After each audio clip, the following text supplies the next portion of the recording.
स्वागतं शुभ स्वागतं हो स्वागतं शुभ स्वागतं स्वागतं गुरुजी स्वागतं गुरुजी बंसी बजवैया मुरारी जय बंसी बजवैया मुरारी हो जय रासनार चैया गिरधारी गिरधारी जय माधव मुकुंद मुरारी जय राधा किशन गिरधारी जय माधव मुकुंद मुरारी जय राधा किशन गिरधारी। आज जो पूजा 21 से 40 जी यजमान ने मुख्य स्थापन की पूजा की थी, व्यास पूजन के लिए आ जाए सभी। और मुख्य गुरुर्वाक्यम मोक्ष मूलम गुरुः कृपा गुरुर्ब्रह्मा गुरुर्विष्णु गुरुर्देवो महेश्वरः गुरुर्साक्षात् परब्रह्म तस्मै श्री गुरवे नमः। अखंडमंडलाकारं व्याप्तं येन चराचरं तत्पदं दर्शितं येन तस्मै श्री गुरवे नमः।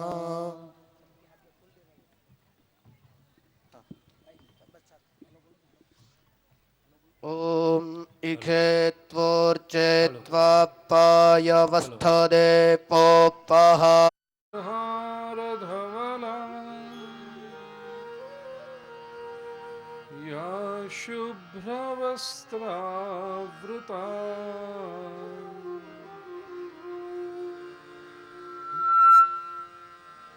या वीणावरदण्डमण्डितकरा या श्वेतपद्मासना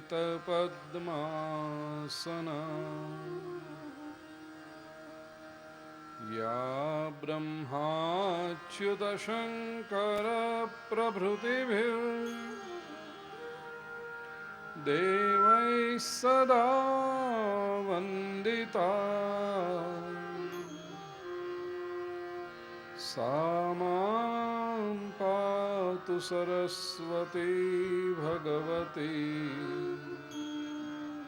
निःशेषजाड्यापहा शुक्लां ब्रह्मविचारसारपरमा आद्यां जगद्व्यापिनी वीणा पुस्तकधारिणीमभयदां जाड्यान्धकारापहा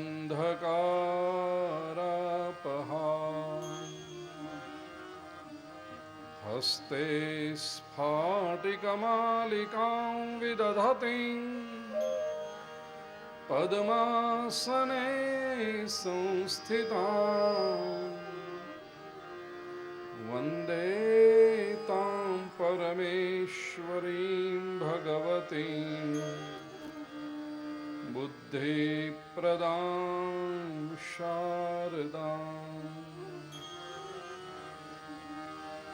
वसुदेवसुतं देवं कंसचाणूरमर्दनं देवकी परमानन्दं कृष्णं वन्दे जगद्गुरुं। गुरुर्ब्रह्मा गुरुर्विष्णुः गुरुर्देवो महेश्वरः गुरुः साक्षात् परब्रह्म तस्मै श्री गुरवे नमः। नारायणं नमस्कृत्य नरं चैव नरोत्तमं देवीं सरस्वतीं व्यासं ततो जयमुदीरये।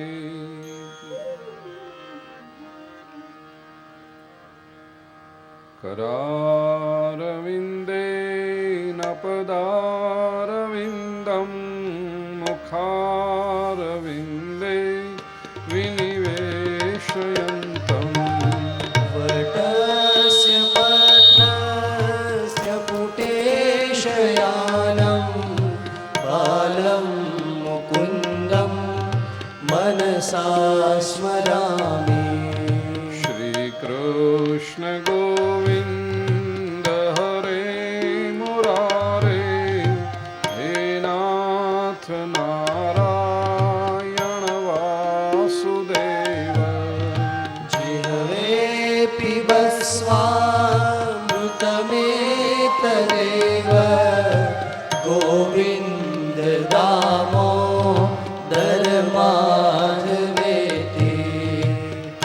क्रेतुकामा किल गोपकन्या, मुरारिपादार्पितचित्तवृत्तिः। दध्यादिकं मोहवशादगोचर गोविन्द दामोदर माधवेति। गृहे गृहे गोपवधूकदम्बा, सर्वे मिलित्वा समवाप्य योगम्। अन्यानि नामानि पठन्ति नित्यं गोविन्द दामोदर माधवेति। सुखं शयनानिलये निजैपि, नामानि विष्णोः प्रवदन्ति मर्त्याः। ते निश्चितं तन्मयतां व्रजन्ति गोविन्द दामोदर माधवेति। जिह्वे सदैवं भज सुन्दराणि, नामानि कृष्णस्य मनोहराणि। समस्तभक्तादिविनाशनानि गोविन्द दामोदर माधवेति। सुखावसाने इदमेव सारं, दुःखावसाने इदमेव ज्ञेयम्। देहावसाने इदमेव जाप्यं गोविन्द दामोदर माधवेति। श्रीकृष्ण राधा वर गोकुलेश, गोपाल गोवर्धननाथ विष्णु। जिह्वे पिबस्वामृतमेतदेव गोविन्द दामोदर माधवेति। जिह्वे रसज्ञे मधुरप्रिया त्वं, सत्यं हितं त्वां परमं वदामि। आवरणयेथा मधुराक्षराणि गोविन्द दामोदर माधवेति। त्वामेव याचे मम देहि जिह्वे, समागते दण्डधरे कृतान्ते। वक्तव्यमेवं मधुरं सुभक्त्या गोविन्द दामोदर माधवेति। अग्रे कुरूणामथ पाण्डवानां, दुःशासनेना श्वेतवस्त्रकेशा कृष्णातदाक्रोशदनन्यनाथा गोविन्द दामोदर माधवेति विहाय निद्रामरुणोदये च विधाय कृत्यानि च विप्रमुख्याः वेदावसाने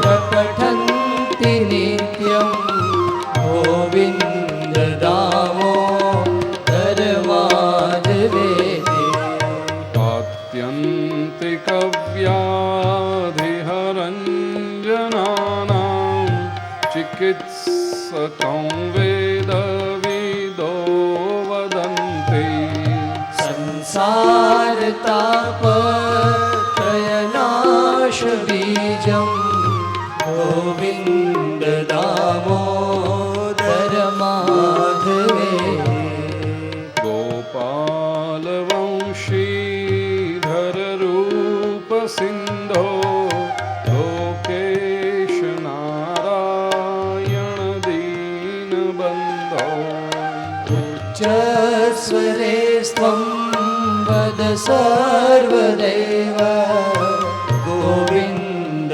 दामोदर माधवेति गोविन्द दामोदर माधवेति गोविन्द दामोदर माधवेति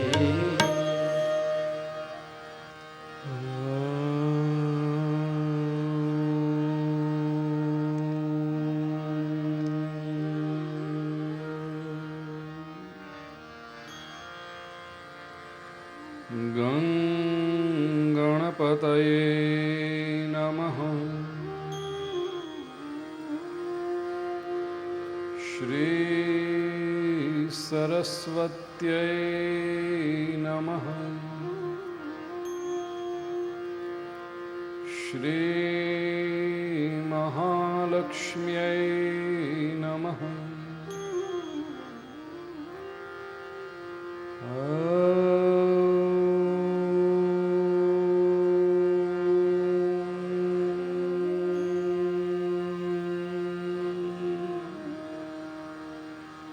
नमो भगवते वासुदेवाय।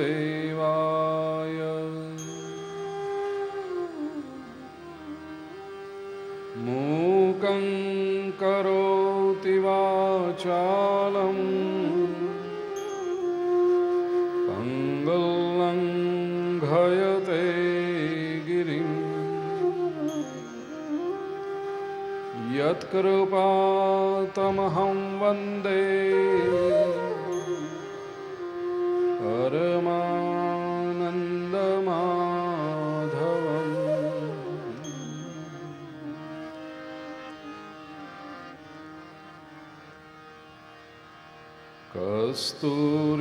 कस्तूरीतिलकं ललाटपटले वक्षस्थले कौस्तुभं नासाग्रे वरमौक्तिकं करतले वेणुकरे कङ्कणम् सर्वाङ्गे हरिचन्दनं सुललितं कण्ठे च मुक्तावली गोपस्त्रीपरिवेष्टितो विजयते गोपालचूडामणि।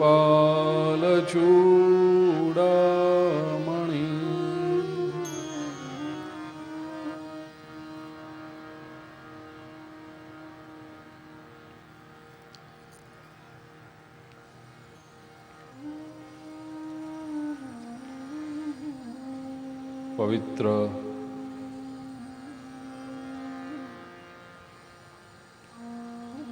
ગંગા નદીના તટે પરીક્ષિત પહોંચ્યા અને ત્યાં ઉપસ્થિત ઋષિમુનિઓને એમણે પ્રશ્ન પૂછ્યો કે મારી પાસે 7 દિવસ છે.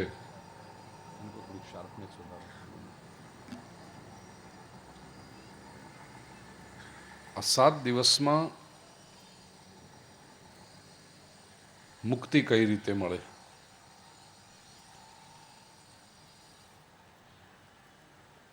ઋષિમુનિઓ સંતો આપસમાં વિચાર કરતા હતા. એટલામાં તો ત્યાં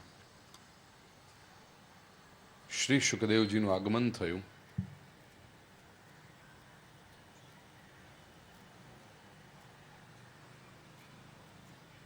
વ્યાસપીઠ પર એમને બિરાજમાન કર્યા.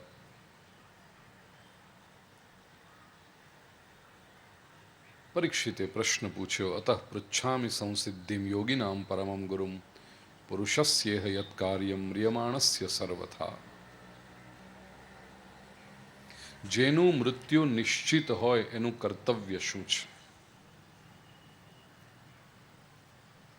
સુખદેવજી કહે છે બહુ સરળ વાત છે. જે નિશ્ચિત હોય એની તૈયારી કરવાની હોય.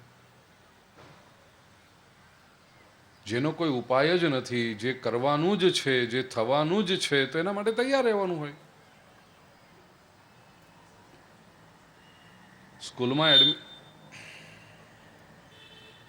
સ્કૂલમાં એડમિશન લીધું, ડિગ્રી જોઈએ છે, તો ખબર છે કે વરસ પતેલે પરીક્ષા આવવાની જ છે, અને જો પરીક્ષા આવવાની જ છે એમાંથી છટકી શકવાના નથી, તો પરીક્ષાની તૈયારી કરવાની જ હોય. બહુ સ્વાભાવિક છે. એવી રીતે જીવનમાં જો આવ્યા છીએ તો મૃત્યુ આવવાનું જ છે. મૃત્યુ એ જીવનની અનિવાર્ય ઘટના છે. એની તૈયારી કરો. પરીક્ષિત પૂછે છે, બાપજી મૃત્યુની પણ તૈયારી હોય?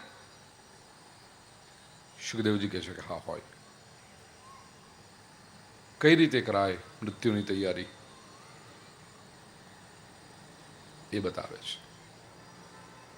ગઈકાલે આપણે અહીંયા અટક્યા હતા અને બરાબર નથી, હજી બહુ વધારે પડતું આવ્યું. ગઈકાલે આપણે અટક્યા હતા કે મૃત્યુની તૈયારી કેવી રીતે કરાય. કાલે લગભગ રાત્રે 7:30 વાગે આપણે આ પ્રશ્ન પર વિરામ લીધો. 4:30 થવા આવ્યા છે. 21 કલાક થઈ ગયા. કાલે હતા એટલા બધા હેમખેમ છો ને.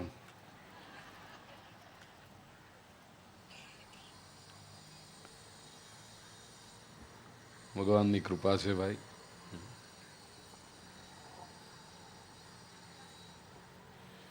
ટૂંકમાં જોઈએ મૃત્યુની તૈયારી કેવી રીતે કરાય. જન્મ લાભ પરઃ પુંસામ અંતે નારાયણ સ્મૃતિ. સુખદેવજી કહે છે કે જીવનનો મોટામાં મોટો લાભ એ છે કે અંતે ભગવાનનું સ્મરણ થાય.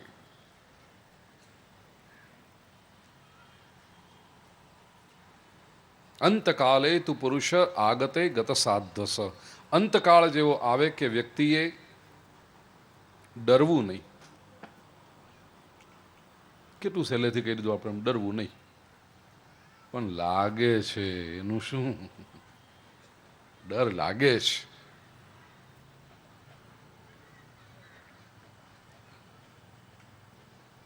શાસ્ત્રકારો કહે છે તો ડરના કારણ શોધી કાઢો. 3 કારણ છે મૃત્યુના ડરના. પહેલું કારણ અજ્ઞાતનો ડર છે. ક્યાં જવાનું છે એની ખબર નથી, તેથી ડર લાગે છે. બીજું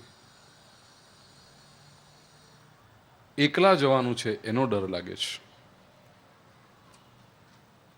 કોઈ કંપની આપતું નથી. બોલો, ઉપર જતી વખત કોકને કંઈક હાલો ને થોડો, કોઈ નથી આવતું. અને ત્રીજું, આખી જિંદગી જેને મારું મારું મારું કરીને પકડી રાખ્યું છે એ વસ્તુઓ, વ્યક્તિઓ બધા એક ઝાટકે છીનવાઈ જાય છે, એનો ડર લાગે છે.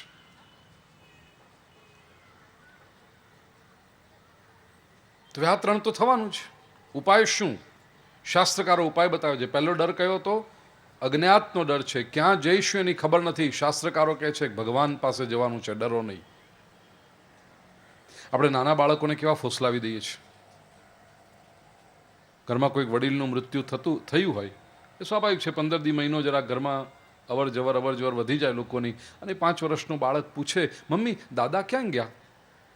હવે 5 વર્ષના બાળકને શું સમજાવવું? એ મમ્મી કે બેટા દાદા છે ને એ ભગવાન પાસે ગયા છે. અને બાળક માની પણ જાય. કમ્પાઉન્ડમાં રમતા પોતાના મિત્રોને કહે, તને ખબર છે મારા દાદા છે ને ભગવાન પાસે ગયા છે. જે વસ્તુ આપણે બાળકને શીખવીએ છીએ એ વસ્તુ આપણે પોતે સમજીએ છીએ. મોનિટર બંધ કર્યા. આપણને ખ્યાલ આવે છે એ આપણે સ્વીકારવાનું. મોનિટર બંધ કર્યા. ભગવાન પાસે જવાનું છે. બીજું, એકલા જવાનું છે એનો ડર લાગે છે. શાસ્ત્રકારો કહે છે એકલા રહેવાની ટેવ પાડો. અભ્યાસ. ગણિતના વિષયનો ડર લાગતો હોય તો સ્વાભાવિક છે રોજ અડધો કલાક મહેનત કરો. ગણિત ઉપર ખાસ ધ્યાન આપો જેનો ડર એ છે. તો એકલા રહેવાનો ડર લાગે છે, એકલા જવાનું છે તેથી ડર લાગે છે, તો કે છે એની જ પ્રેક્ટિસ કર. રોજ 15 મિનિટ અડધો કલાક એકલા બેસો. માણસને આજે એકલા બેસવું ગમતું નથી. ખરેખર તે બહુ મોટું સદભાગ્ય. બહુ ઓછા લોકોના જીવનમાં આવું સદભાગ્ય મળતું હોય કે તમે એકલા રહી શકો. રિટાયર્ડ વડીલો હોય, ગૃહિણીઓ હોય. ઘણા લોકોને હાઉસવાઈફ શબ્દ ન ગમે. આપણે પૂછીને તમે શું કરો તો કે હાઉસવાઈફ, જાણે આમ હાવ નકામા છે. એવું નહીં માનતા. હા, હાઉસવાઈફ એટલે કાંઈ નકામા છે એવું નહીં. એ રૂપિયા કમાય તો જ સાચા, જરૂરી નથી. અને હાઉસવાઈફ શબ્દ તમને ન ગમતો એક બીજો ભારે શબ્દ આપો. હવે તમારે કહેવાનું ડોમેસ્ટિક એન્જિનિયર છીએ.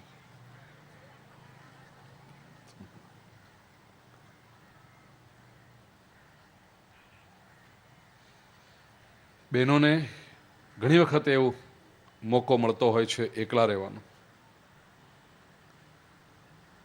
છોકરાઓ સ્કૂલ કોલેજમાં જતા રહે, પુરુષ વર્ગ ધંધે નોકરીએ ચલા જાય, માણસોએ કામકાજ કરીને નીકળી જાય. 12:30 1 વાગ્યાથી સાંજના 4 વાગ્યા સુધી 3-4 કલાક એ લોકો એકલા હોય બહેનો. પછી 4 વાગ્યા પછી પાછા બધા આવવાના શરૂ થાય.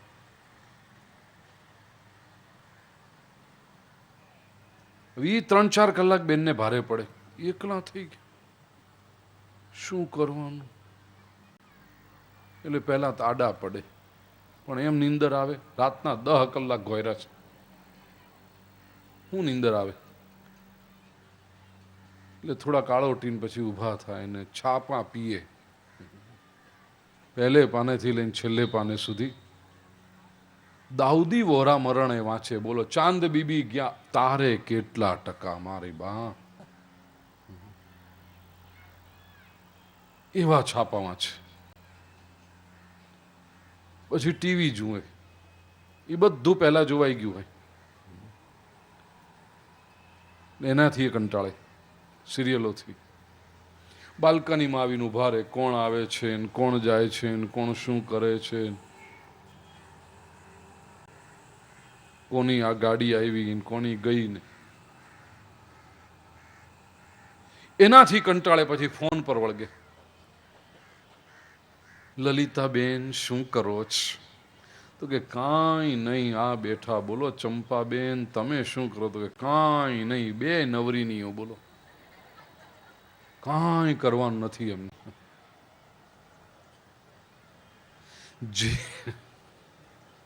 જે દી તમને એમ લાગે કે તમે હાવ નવરા છો, આમ કાંઈ કામ કરવાનું નથી, સમજી ચાલજો એ દી તમે ભગવાનના મોટામાં મોટા ગુનેગાર બનો છો.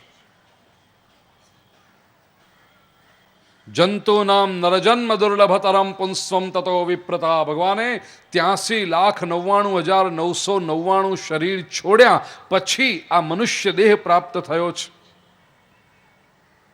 અને આપણે કહીએ કાંઈ કરવાનું નથી. પરમાત્માને પ્રાપ્ત કરવાનું મહત્ કાર્ય હજી બાકી પડ્યું છે, અને આપણે કહીએ છીએ આપણે કાંઈ કરવાનું નથી. ઈશ્વરનો સાક્ષાત્કાર કરવાનો છે. કોઈ દી નવરા હોય કેમ શકીએ આપણે?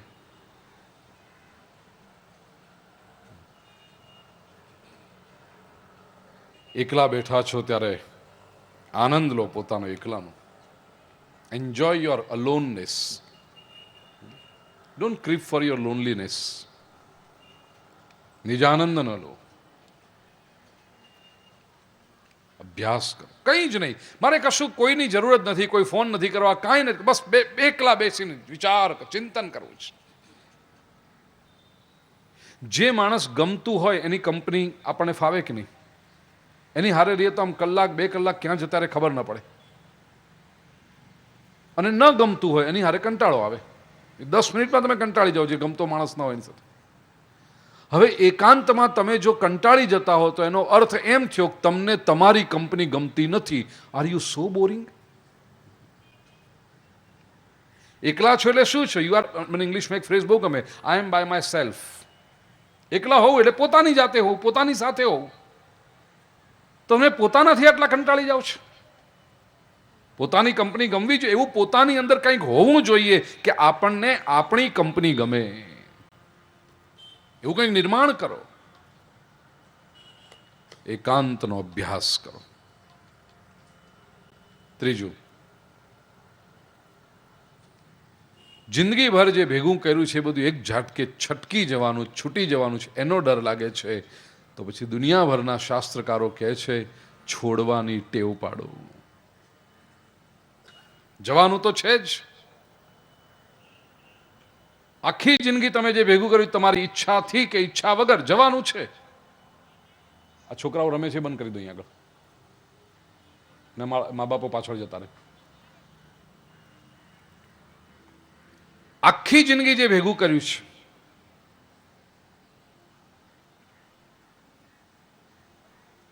છટકવાનું તો છે જ, નીકળી જવાનું છે. તો ટેવ પાડો ને. આપણી મરજીથી, આપણી ગમતી જગ્યાએ, આપણી ગમતી વ્યક્તિને, આપણી ગમતી પ્રવૃત્તિ માટે કંઈક આપણે આપણી સંપત્તિ આપીએ. આટલા માટે દુનિયાભરના લોકોએ દાનનો મહિમા કર્યો. ઘણા લોકો એમ કે દાનની તો વાતો કરે ને એટલે એમના ઘર હાલે ને એમના આશ્રમ હાલે, નહીં તો મંદિરો કેમ હાલે. એટલે બધા ધર્મવાળા, બધા સંતો, મહાપુરુષો, ઉપદેશકો, બધા આચાર્યો એ વાત કરે જ દાનની. અરે કોઈના ઘર ચલાવવાવાળા આપણે કોણ ભાઈ? કોણ આપણે મંદિરો ચલાવવાળા ને કોણ આપણે? આવી ખાંડ મનમાં ખાવી જ નહીં કોઈ દી. અમે હલાવીએ છીએ એમના ઘરને, અમે આશ્રમો હલાવીએ. આપણે કોણ ભાઈ? દાન જે આપણે કરીએ છીએ એ સામા માણસને મદદ કરવા માટે નથી કરતા, આપણે આપણું કલ્યાણ કરવા માટે કરીએ છીએ. આપણો અભ્યાસ છે કે અંતે તો બધું છોડીને જવાનું છે, તો હું જાતે ન છોડું. તેથી છેલ્લે પછી છોડવાનો હોય ત્યારે ડર ન લાગે.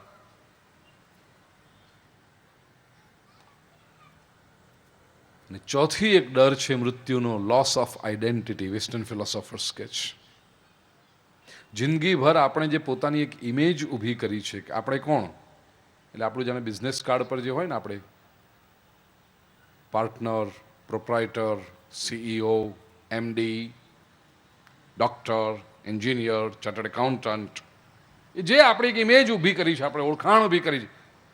હું આનો પતિ છું, હું આની પત્ની છું, હું આ ઘરનો છું, હું આવો છું, હું સુંદર છું, હું જ્ઞાની છું, હું પૈસાવાળો છું, હું સત્તાધીશ છું. આવી એક જે આપણે આઈડેન્ટિટી ઊભી કરી છે પોતાની, એક સાથે બધું વિખરાઈ જાય છે. નથી આપણે પતિ રહેતા, નથી આપણે પત્ની રહેતા, નથી કોઈના ભાઈ રહેતા, કાંઈ જ નહીં.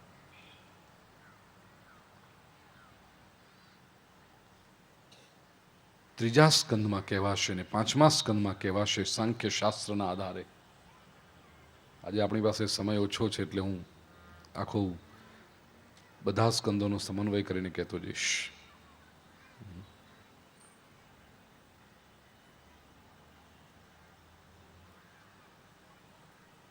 સ્વનો જો સાચો પરિચય પામી લઈએ આપણે કે હું ખરેખર કોણ છું. આપણી ઓળખાણ માત્ર આ શરીરની ઓળખાણ નથી. હું શરીર નથી, હું નામ નથી. મનોબુદ્ધિ અહંકાર ચિત્તાનિ નાહમ ન ચ શ્રોત્ર જિહ્વે ન ચ ઘ્રાણ નેત્રે ન ચ વ્યોમ ભૂમિર્ન તેજો ન વાયુ ચિદાનંદ રૂપ શિવોહમ શિવોહમ. અહં નિર્વિકલ્પો નિરાકાર રૂપો વિભુર્વ્યાપ્ય સર્વત્ર સર્વેન્દ્રિયાણામ સદા મે સમત્વમ ન મુક્તિર્ન બંધઃ ચિદાનંદ રૂપ શિવોહમ શિવોહમ. એ હું છું. સ્વને ઓળખો, સ્વરૂપને ઓળખો. અને ભૂલી ગયા છીએ તો યાદ કરી લો. You just have to remember this. એ છીએ તો ખરા જ આપણે ભૂલી ગયા એટલે મટી જતા નથી.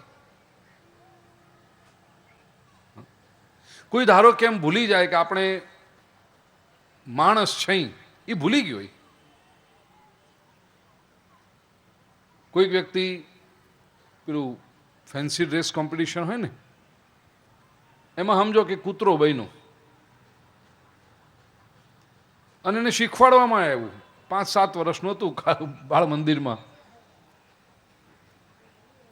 એને રોજ ઘરે 2 કલાક એની મમ્મીએ પ્રેક્ટિસ. બિચારો માણસ તરીકે ભગવાનને મોકલ્યો, મમ્મીએ શીખવાડ્યું કૂતરો બન. જો આમ 4 પાગે ચલાય, જો આમ કરાય, જો આમ જીભ બહાર કાઢવાની, પછી ત્યાં આવીને લોકોની સામે આવીને આમ કરવાનું શીખવાડ્યું. બધું એટલી બધી પ્રેક્ટિસ કરાવી અને ફેન્સી ડ્રેસ કોમ્પિટિશનમાં પહેલો નંબર લઈ આવ્યો. અને પહેલો ઇનામ લેવા પણ જવાનું, ત્યારે બી એને કીધું તારે એ રીતે જ આવવાનું. એટલું સરસ ત્યાં કર્યું, બધા એ લોકો ફરીથી કર. હવે એને એવી મજા આવી ગઈ કે લોકો તો આપણું વખાણ, આટલું તો આપણા માણસ તરીકે વખાણ નથી થતા. એ કૂતરો તરીકે આવ્યો એટલું જ નહીં, પછી એને જ્યારે ઇનામ આપવાનું ત્યારે નીચે જ આમ હું કરતો રહ્યો. અને જે ઇનામ આપવાવાળા હતા એની પગ ચાટવા માંડ્યો. એટલો બધો ઇન્વોલ્વ થઈ ગયો, એ ભૂલી જ ગયો કે એ માણસ છે. બધા કે બસ હવે ઇનામ લઈ લીધું, તે તાળીઓ પાડી. બધા તો આમ તાળીઓ પાડે એટલે આમ કૂતરાની જેમ કૂદવા માંડ્યો સ્ટેજ ઉપર. લોકોએ વધારે તાળીઓ પાડી. હવે કેટલું ફાઇન કરે પણ ઊભો થાય જ નહીં. મમ્મી વિંગમાં ઉભીને કે આવતો રે, હવે આવતો રે બેટા.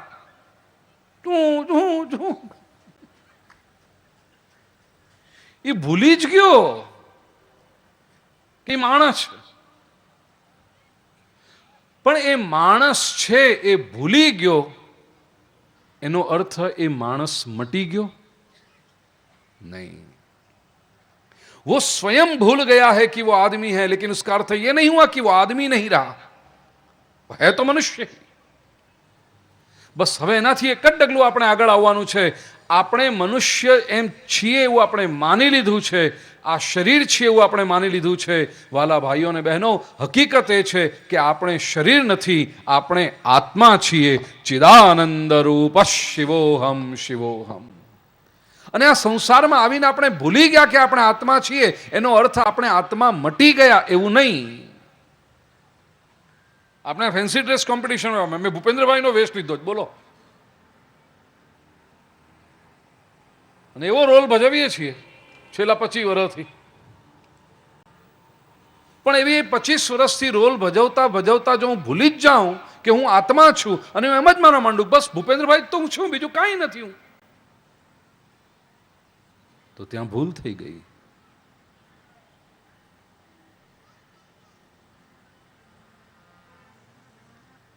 રોલ ભજવો આનંદને માટે ભજવવાનો છે.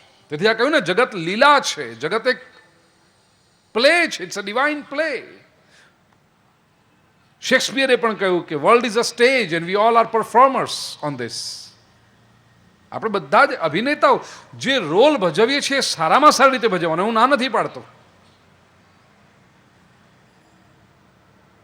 તમે જેના પુત્ર છો સારામાં સારા પુત્ર બની બતાવો. તમે જેના દીકરી છો સારામાં સારા દીકરી બની બતાવો. તમે જેના ભાઈ છો સારામાં સારા ભાઈ બની બતાવો. તમે જેના બેન છો સારામાં સારા બેન બની બતાવો. તમે જેના પતિ કે પત્ની છો સારામાં સારો બનવાનો પ્રયાસ કરો. બની બતાવો કે નહીં તો રામ જાણે, પણ ટ્રાય તો કરીએ. પણ એ કરતા કરતા આપણે એ ભૂલી ન જઈએ કે ચિદાનંદ રૂપ શિવોહમ શિવો. એ માટેનો એક અભ્યાસ, રોજ સવારે 10 મિનિટ 15 મિનિટ એકાંતમાં બેસવું અને યાદ કરવું પોતાની જાત. હું શરીર નથી, હું મન નથી, હું બુદ્ધિ નથી, હું ઇન્દ્રિયો નથી, હું પુરુષ નથી, હું સ્ત્રી નથી, હું તો ચિદાનંદ રૂપ શિવોહમ શિવો, પરમાત્માનો અંશ છું, આત્મ સ્વરૂપ છું. એકલા બેસીને બોલવું અને ધીરે ધીરે બોલવું. કારણ કે બધાની વચ્ચે જઈ અને મોટે મોટેથી બોલવા માંડશો, હું શરીર નથી, હું હાથ નથી, હું પગ નથી, હું આંખો નથી, હું કાન નથી, હું નાક નથી, હું મોઢું નથી, હું ઇન્દ્રિયો નથી, હું મન નથી, હું બુદ્ધિ નથી,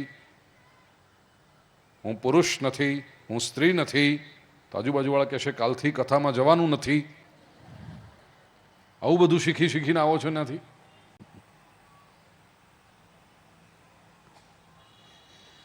આપણે ભૂલી ગયા છીએ તો આપણે પોતાની જાતને યાદ કરાવવાનું છે. ચિદાનંદ રૂપ શિવોહમ શિવોહમ. અને એ જ્યારે થશે પછી મૃત્યુનો ભય નહીં રહે.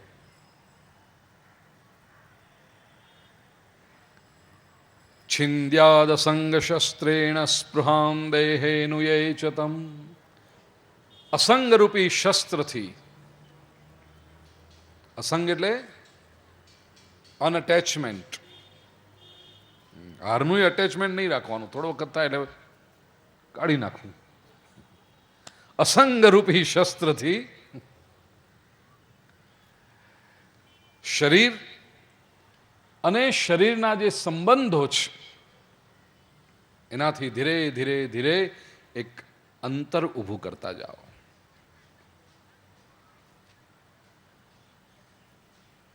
મૃત્યુનો ભય નહીં લાગે. પછી ગૃહાત પ્રવ્રજિતો ધીર, ઘરમાંથી થોડીક બહાર નીકળવાની ટેવ પાડો. ઘરમાંથી બહાર નીકળીને ક્યાં જવાનું? ક્લબમાં? પુણ્યતીર્થ જલાપ્લુત, પવિત્ર ક્ષેત્રોમાં જાઓ, પવિત્ર નદીઓમાં સ્નાન કરો, તીર્થક્ષેત્રોમાં જાઓ.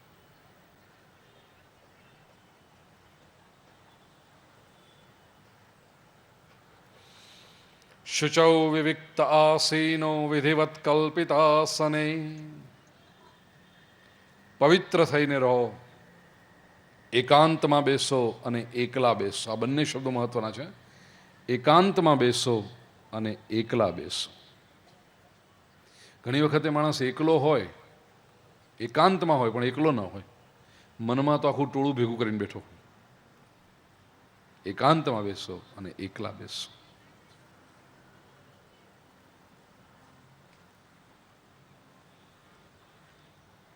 અભ્યસૈન મનસા શુદ્ધમ ત્રિવૃદ બ્રહ્માક્ષરમ પરમ.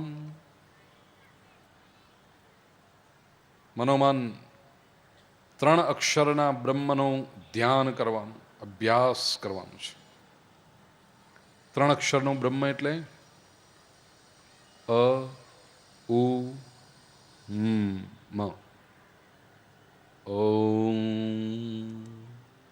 એનો અભ્યાસ કરો. આત્માની વિશુદ્ધિ થતી જશે. ધીરે ધીરે તમને લાગશે કે બધી ચિંતાઓ ક્યાં જતી રહે છે ખબર નથી પડતી.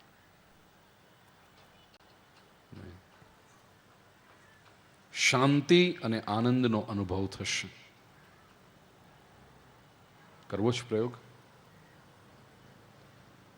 5-7 સ્વયંસેવકો અહીંયા આવે, એવા લોકો જેમણે હજી સુધી ક્યારેય કોઈ પણ પ્રકારનો ધ્યાનનો કોઈ અભ્યાસ કે એવું કર્યું ના હોય, સાવ એકદમ અજ્ઞાની હોય ને આ બાબતમાં, કે કંઈ ખબર જ નથી કે ધ્યાન કેવી રીતે કરાય, શું કરાય, એવા 5 થી 7 જણા મને જોઈએ. જલ્દી એકદમ ક્વિક, આપણે ટાઈમ ઓછો છે આપણી પાસે. કોણ આવશે? પ્રેક્ષા હતું ને દીકરીનું નામ? પ્રેક્ષા ને? ત્યાં કર્યો જ કોઈ દિવસ ધ્યાનનો પ્રયોગ કેવું કંઈ કર્યું છે? કર્યું છે તો રહેવા દે. જલ્દી આવો બેટા, જલ્દી જલ્દી, કમોન, આવી જા દીકરા. બેન તું આવવાની છે? લતા તું છે કે નહીં? ઓકે. બીજલ આવી જા, જરૂર જલ્દી આવી જા બેટા. ચાલ બસ થઈ ગયા, ઘણા થઈ ગયા. હાલો. મહિલા શક્તિ મંડળ છે એટલે બહેનો જ આવે, એમ કોઈ ભાઈઓ ના આવે. કાંઈ વાંધો નહીં. ચાલો બેટા, આમ સેમી સર્કલમાં ગોઠવાઈ જાઓ. અહીંયા આવી રીતે આમથી આમ ગોઠવાઈ જાઓ. આમ આવી જાઓ બાજુ દીકરા. તમે તું આ બાજુ આવી જાઓ બેટા. ચારા બાજુ ચાલો. બેસવાનું છે નીચે. થોડીક પેલી બાજુ બેટા, આમ સેમી સર્કલમાં દીકરા. ઓકે ચાલો ચાલો, એમ બેસો, વાંધો નથી. થોડીક અને એકબીજાથી દૂર. You should not be touching each other. Good. થોડીક પાછળ. સરસ. ચામડાનું છે તારું રિસ્ટ, પેલું વોચ સ્ટ્રેપ કાઢી નાખ. ચામડાનું હોય તો કાઢીને બાજુ પર મૂકી દો. વોલેટ નથી ને કંઈ ખિસ્સામાં? ચામડાનું હોય તો કાઢી નાખો. બીજું આ ચાલશે, એટલો વાંધો નથી. આપ સૌ પણ કરી શકશો. આપ સૌ કંઈ આમ જોવા ભેગા થયા જેવું નથી કે અહીં કાંઈ ખેલ નથી થવાનો કે કોઈ ઊભા વાહડે ચડવાનો નથી કે એવું કાંઈ નથી. જે આ લોકો કરે છે એ તમે પણ કરી શકશો અને કરવાનું જ છે. એટલું છે કે આ લોકોને થોડો વિશેષ અનુભવ થશે કારણ કે એ લોકો નજીક છે. તમને પણ અનુભવ થશે. ટટાર બેસવાનું. ધ્યાન કરવા બેસો ત્યારે કેવી રીતે બેસવું જોઈએ? તો કહ્યું કે બને ત્યાં સુધી પલાઠી વાળીને બેસવું. પણ હવે ઢાંકણીના ઓપરેશનો કર્યા એવા હોય કે કમરના મણકા ખસી ગયા હોય તો ખુરશી પર બેસવું, કાંઈ વાંધો નહીં. અને ટટાર. સમંકાય શિરોગ્રીવમ. કાયા, શિર અને ગ્રીવા એટલે પીઠ, માથું અને ડોક એક લાઈનમાં ટટાર રહેવા જોઈએ. એવી રીતે રહેવાનું છે. આંખો બંધ. મેં કહ્યું અહીંયા કોઈ ખેલ થવાનો નથી. બધાએ આંખો બંધ કરવાની છે. કોઈ જોવાવાળું નહીં, બધા કરવાવાળા છે. અને ડીપ બ્રિધિંગ, ઊંડો શ્વાસ કેવી રીતે લેવાનો? તો એની શરૂઆત પહેલાં ઉચ્છ્વાસથી કરો. પહેલાં 3 થી 4 વખત શ્વાસ બહાર કાઢો. આમ પેટને જાણે ધક્કો તમે મારતા હો. કપાલભાતી અમારા બહુ વાલા મિત્ર, આદરણીય મિત્ર રામદેવ બાબા કરાવે છે. પેટને અંદર આમ ધક્કો મારીને આમ 3-4 વખત. હા સરસ બેટા.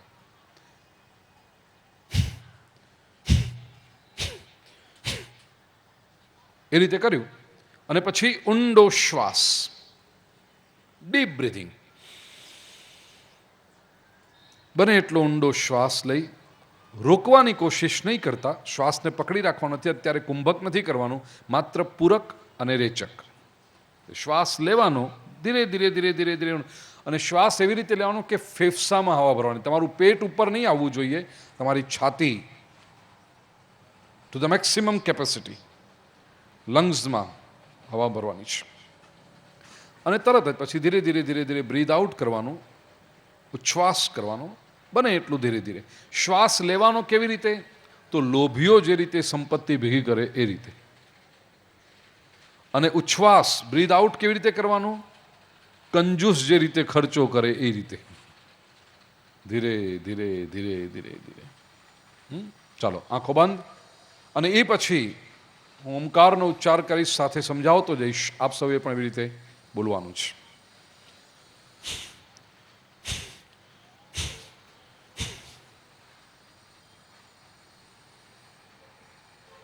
ઊંડો શ્વાસ,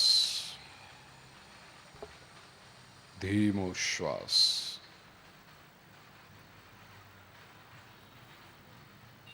Slow breathing, deep breathing.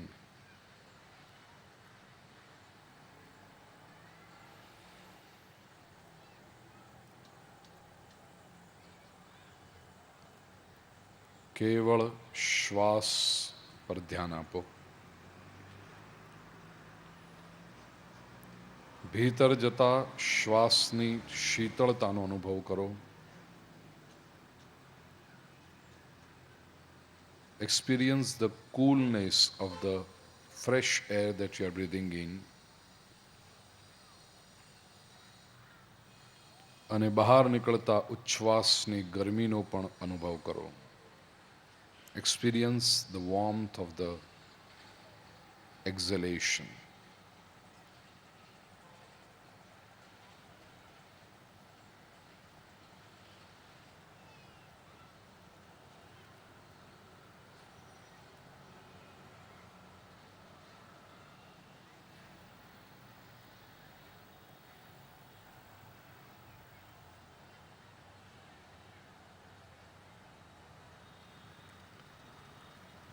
ઓમકારનો ઉચ્ચાર ત્રણ રીતે થઈ શકે. અકારને લંબાવીને, ઉકારને લંબાવીને અને અનુનાસિક મને લંબાવીને. અકારનો ઉચ્ચાર કરવાથી શરીરની વેદના, શરીરના દુઃખો દૂર થતા હોય છે. ઊંડા શ્વાસ ચાલુ રાખજો. શ્વાસ લેવાનો અને જે શ્વાસ લીધો છે એ આ ઉચ્ચાર કરવા માટેનો ઉપયોગ કરવાનો. શ્વાસ પૂરો થાય એટલે ઉ અને મ બંને બોલીને પૂરું કરવાનું. એક વખત સાંભળી લેજો અને પછી 3 વખત મારી સાથે.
ઉકારનો ઉચ્ચાર કરીશું.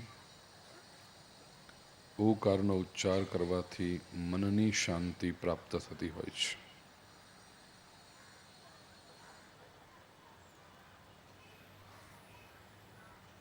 એક વખત સાંભળી અને પછી 3 વખત મારી સાથે ઉચ્ચાર કરજો.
અનુનાસિક મકારનો ઉચ્ચાર, નેઝલ સાઉન્ડ.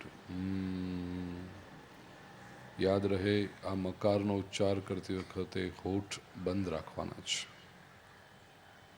નાકમાંથી ઉચ્ચાર થાય, અનુનાસિક સ્વર છે.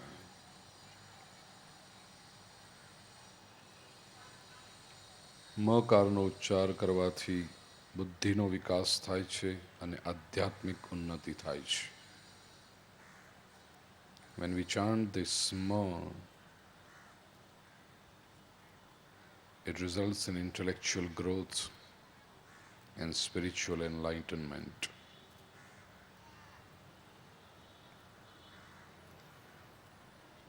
એક વખત સાંભળી અને પછી 3 વખત મારી સાથે.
દિવ્ય સ્થિતિનો આનંદ લો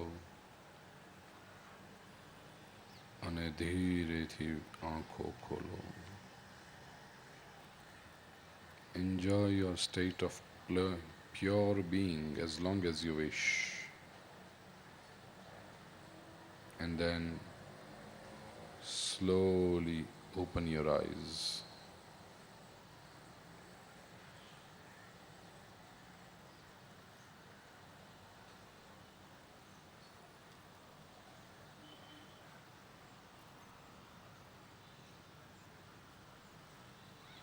આંખો ખોલ્યા પછી 3 વખત આવી રીતે હાથ રબ કરી આંખો લગાડવાનું.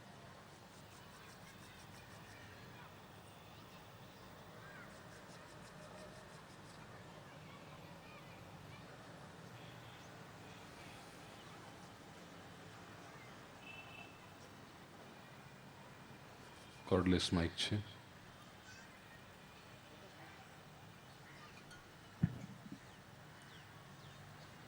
આઈ એમ શ્યોર તમારા દરેકનો પણ કંઈક ને કંઈક અનુભવ હશે જ. પણ આ 8 જણા જે અહીંયા છે એમને આપણે પૂછીએ.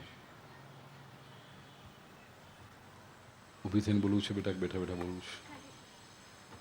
નામ બોલજે પહેલાં અને પછી. મારું નામ રીના છે અને આ કરવાથી મને ઘણું ઇન્ટરનલ પીસ મળી. એટલે જ્યારે આંખ બંધ કરીને અનુભવ કર્યો ત્યારે એમ લાગ્યું કે હું એકલી જ છું. મને એમ નહીં થયું કે આટલા બધા જણ બેઠા છે અને હું સ્ટેજ પર છું. I mean I was totally lost within my self. Wonderful બેટા. તે નામ શું કહ્યું બેટા? નહીં સંભળાયું. રીના. રીના, તમારામાંથી કેટલા લોકોને લાગ્યું કે આટલા બધા લોકો વચ્ચે બેઠા છતાં એમ લાગે કે જાણે એકલા છીએ? ઘણા લોકોને. આ તો આપણે ખૂબ ટૂંકો પ્રયોગ કર્યો ધ્યાનનો. હજી બેટા. મારું નામ કૃષ્ણા છે.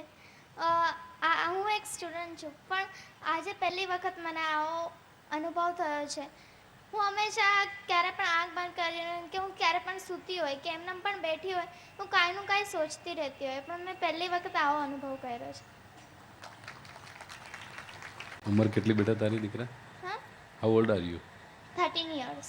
13 વર્ષની દીકરી કૃષ્ણા.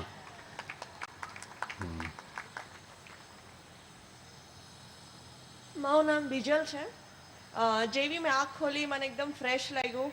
એમ જ લાગ્યું કે બસ હમણાં જ મેં આંખો ખોલી છે, હમણાં જ હું જોઉં છું. આની પહેલાં જેટલું સોચતી હતી બધું મારા માઇન્ડમાંથી નીકળી ગયું, જે ટેન્શન ને બધું સાફ થઈ ગયું. કેટલા લોકોને લાગ્યું કે જાણે હમણાં જ આમ ફ્રેશ થઈ ગયા એકદમ આંખ ખોલતાની સાથે જ? આ પણ ધ્યાનનો એક અનુભવ છે કે એક આખી નવી શક્તિનો આપણામાં સંચાર કરે છે. અને જે વિચારો મનમાં ચાલતા હોય એમાંથી મેં કહ્યું ને કે શાંતિ અને આનંદ, આ બે વસ્તુ ધ્યાન આપણને આપે છે. બેન, હું શ્રી લોઅર મહિલા શક્તિ મંડળમાંથી લતાબેન પિત્રોડા બોલી રહી છું. એવું લાગ્યું આજુબાજુ દુનિયા જ નથી, હું એકલી જ બેઠી છું, શાંત છે મન, કોઈનો વિચાર નથી આવતો, એકદમ એકલપણું લાગતું છે, એવો અનુભવ થયો મને. સરસ. બેટા, મારું નામ માનસી છે. આઈ felt pleasant and a kind of refreshment. Good. Pleasant and refreshment. મારું નામ ઉર્વી ચુડાસમા છે. મને એકદમ ફ્રેશ ફીલ થયું. મને લાગ્યું જ નહીં ઇનફેક્ટ હું બોમ્બેમાં છું. વાહ. બિકોઝ આટલી હાર્ડ એન્ડ ફાસ્ટ લાઈફમાં આટલું પીસ બહુ જ લાઈક લકી એમ કહેવાય. ખૂબ સરસ બેટા. મારું નામ હિના છે. મને લાગ્યું કે હું કંઈ અલગ જ દુનિયામાં છું, માઇક કે નજીક રાખ. ભગવાનની પાસે આવી ગઈ હોય ને એવું મને લાગ્યું. બહુ સરસ. હિનાબેન, કેટલા લોકોને તમારામાંથી આમ ભગવાનનો કંઈક અનુભવ થયો કે પોતાના ઈષ્ટદેવનો? કે ધ્યાન દરમિયાન ઘણા લોકોને અનુભવ થતા હોય કે જે ઈષ્ટદેવ પોતાના કૃષ્ણ હોય, રામ હોય, માતાજી હોય, જે પણ, તને પણ થયું બેટા એવી રીતનું? તો એ ઈશ્વરની પણ ઝાંખી ધ્યાનમાં થતી હોય છે. આ દીકરા? મારું નામ પ્રિયા છે. મેં પહેલી વાર આવું કર્યું છે પણ મને બહુ સારું લાગ્યું. બહુ સરસ લાગ્યું. Very good. એક જનરલ આમ કેટલા લોકોને લાગ્યું કે બહુ આનંદ આવે, સરસ લાગ્યું આપણને આ કર્યું? વિચાર કરો, માત્ર 10-12 મિનિટનો આપણે આ પ્રયોગ, મને ખ્યાલ નથી કેટલા વાગે શરૂ કર્યો, પણ 12 મિનિટનો આપણે જે આ પ્રયોગ કર્યો. ધ્યાન એ જીવનની આવશ્યકતા છે. અને આપણે જ્યારે ધ્યાન શિબિર કરીએ, શુક્ર, શનિ, રવિ 3 દિવસ હોય છે, ને એમાં જે લોકો આવે એમના જે દિવ્ય અનુભવો થતા હોય છે ધ્યાન શિબિર દરમિયાનમાં, કે સિસ્ટમેટિકલી આપણે શીખવીએ કે ધ્યાન કેવી રીતે. કારણ કે આજે થયું છે શું ભાઈ, બહુ દુઃખની વાત છે કે જરૂર બધાને છે. કોણ બોલી કે આજની સ્ટ્રેસ્ડ લાઈફમાં? તું બોલી બેટા? હા, કે આજની લાઈફમાં જે દોડાદોડને એટલું બધું હોય છે, દરેકને શાંતિ તો જોઈએ છે. અને જે માલની ડિમાન્ડ હોય એના સપ્લાય કરવાવાળા આવે, સાચા ખોટા બધા આવે ને, કે ભાઈ આપો. એટલે આજે તમે આમ દર લાઇટના ત્રીજા થાંભલે દાઢી લટકતી જોશો, ધ્યાન ધ્યાન. અને પછી એજન્ટો ને સબ એજન્ટો ને સબ એજન્ટો બધા દર અઠવાડિયે ધ્યાન વેચવા નીકળી પડે છે. એમાં બહુ સાચવવાનું છે.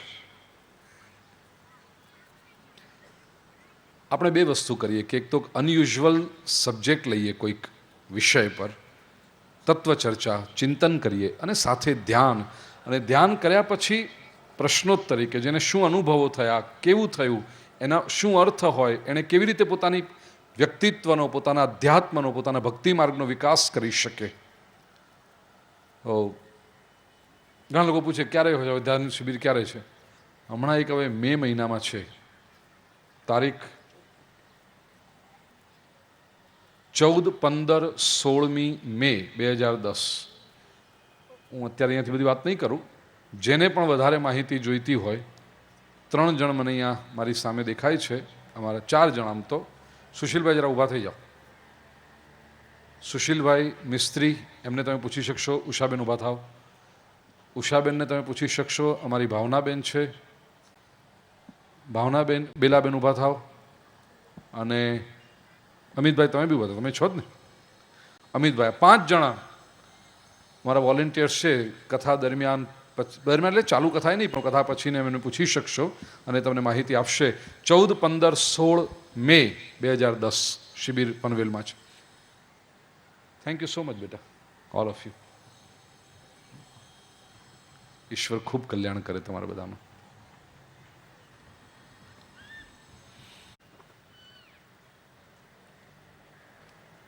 આપણે પોતાના પરિચયમાં આવીએ છીએ, આપણે પોતાની નજીક આવીએ છીએ અને તેથી મૃત્યુનો ભય દૂર થતો હોય છે. અભ્યાસ કરવાનો હોય છે. શરૂઆતમાં તો આપણે ઓમકારનો ઉચ્ચાર કરીએ, પણ જ્યારે અભ્યાસ દ્રઢ થાય ત્યારે ભીતરથી આમ ઓમકારનો જાણે પડઘા પડતા હોય. બોલવું ન પડે, મોઢેથી ઓમ એવું કરવું ન પડે, અંદરથી એ રવ ચાલતો હોય. નિજાનંદમાં વ્યક્તિ મસ્ત રહે છે. તો મૃત્યુનો ભય દૂર કરવાની આખી પદ્ધતિ બતાવી છે. અને તે પછી પરીક્ષિતે પ્રશ્ન પૂછ્યો કે આ વિશ્વ નિર્માણ કેવી રીતે થયું, સૃષ્ટિનું સર્જન કેવી રીતે થયું. એ ચર્ચા બહુ સુંદર રીતે આગળ ચાલી. એમાં આગળ વધતા ચતુશ્લોકી ભાગવત આવે છે. ચતુશ્લોકી ભાગવતનું ચિંતન કરીએ તે પહેલા આવો એક સરસ મજાનું જાગ્યો રે ભીતર જીવલડો જાગ્યો રે કે રંગ મને રંગ મને કૃષ્ણ નામનો લાગ્યો રે કે રંગ મને કૃષ્ણ નામનો લાગ્યો રે. રંગ મને હરિ નામનો લાગ્યો રે. રંગ મને હરિ નામનો લાગ્યો રે. હે ભીતર જીવલડો જાગ્યો રે કે ભીતર જીવલડો જાગ્યો રે. ભીતર જીવલડો જાગ્યો રે. હે ભીતર જીવલડો જાગ્યો રે. રંગ મને કૃષ્ણ નામનો લાગ્યો રે. રંગ મને કૃષ્ણ નામનો લાગ્યો રે. ઓહો રંગ મને હરિ નામનો લાગ્યો રે. રંગ મને હરિ નામનો લાગ્યો રે.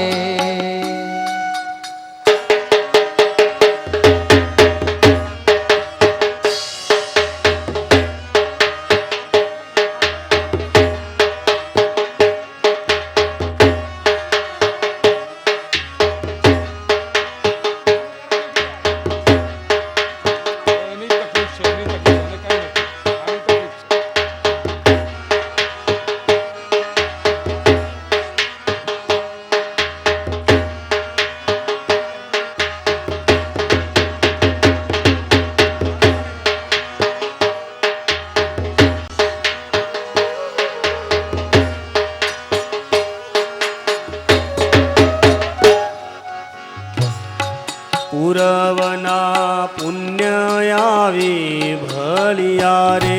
પૂરવના પુણ્ય આવી ભળિયા રે. પૂરવના પુણ્ય આવી ભળિયા રે. પૂરવના પુણ્ય આવી ભળિયા રે. હે વારુડા સદગુરુ મળ્યા રે. હે વારુડા સદગુરુ મળ્યા રે. હે વારુડા સદગુરુ મળ્યા રે. હે વારુડા સદગુરુ મળ્યા રે. હે રંગ મને કૃષ્ણ નામનો લાગ્યો રે. રંગ મને કૃષ્ણ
લાગ્યો એવો ઊંડો રે.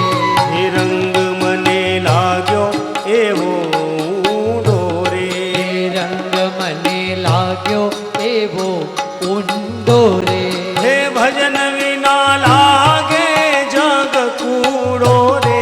હે ભજન વિના જગ લાગે કૂડો રે. હે ભજન વિના લાગે જગ રૂપડો રે. હે ભજન વિના જગ લાગે કૂડો રે. ઓહો રંગ મને હરિ નામનો લાગ્યો રે. રંગ મને હરિ નામનો લાગ્યો રે. હે ભીતર જીવલડો જાગો રે. હે ભીતર જીવલડો જાગ્યો રે. હે રંગ મને હરિ નામનો લાગ્યો રે. રંગ મને હરિ નામનો લાગ્યો રે.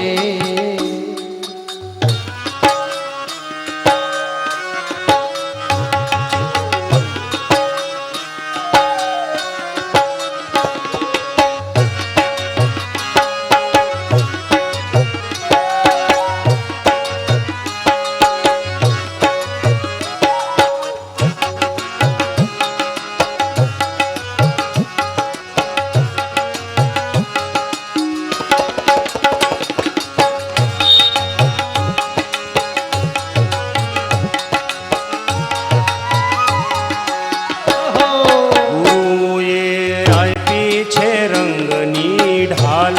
ગુરુજીએ આપી છે રંગની ઢાલ. હે ગુરુએ આપી છે રંગની ઢાલ. ગુરુજીએ આપી છે રંગની ઢાલ. હે છૂટી મારી ભવ ભાવની જંજાળ. હે છૂટી મારી ભવો ભાવની જંજાળ. હે છૂટી મારી જન્મ જન્મની જંજાળ. હે છૂટી મારી જન્મો જન્મની જંજાળ. ઓહો રંગ મને હરિ નામનો લાગ્યો રે. હે રંગ મને હરિ નામનો લાગ્યો રે. ઓ રંગ મને હરિ નામનો લાગ્યો રે. હે રંગ મને કૃષ્ણ નામનો લાગ્યો રે.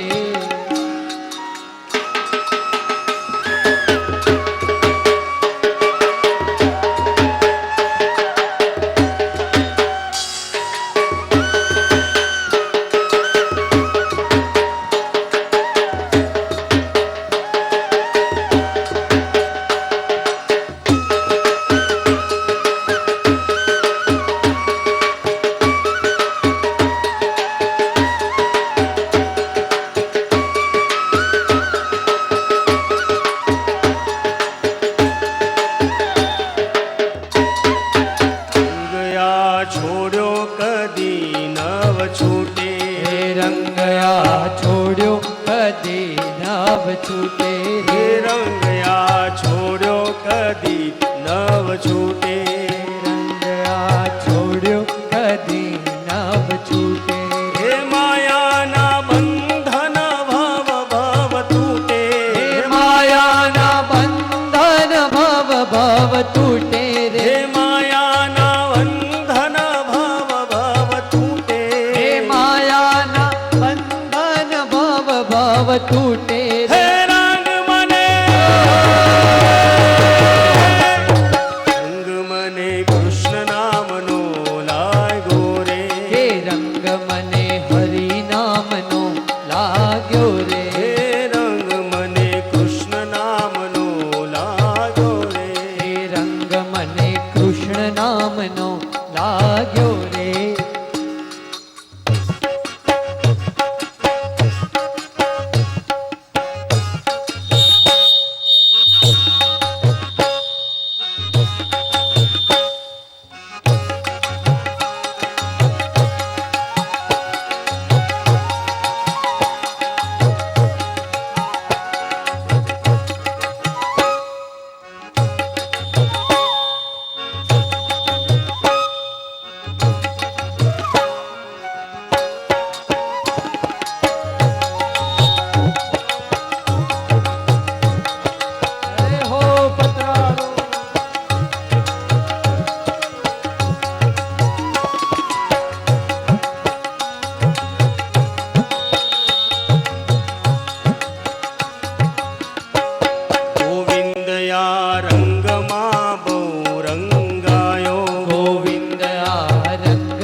बहुरंगायो હે ગોવિંદ આ રંગમાં બહુ રંગાયો ગોવિંદ આ રંગમાં बहुरंगायो ગોવિંદ આ રંગમાં બહુ રંગાયો ગોવિંદ આ રંગમાં बहुरंगायो હે હવે મને તેડાવે જશોદાનો જાયો હે હવે મને તેડાવે જશોદાનો જાયો હે હવે મને તેડાવે જશોદાનો જાયો હે હવે મને તેડાવે જશોદાનો જાયો હે રંગ મને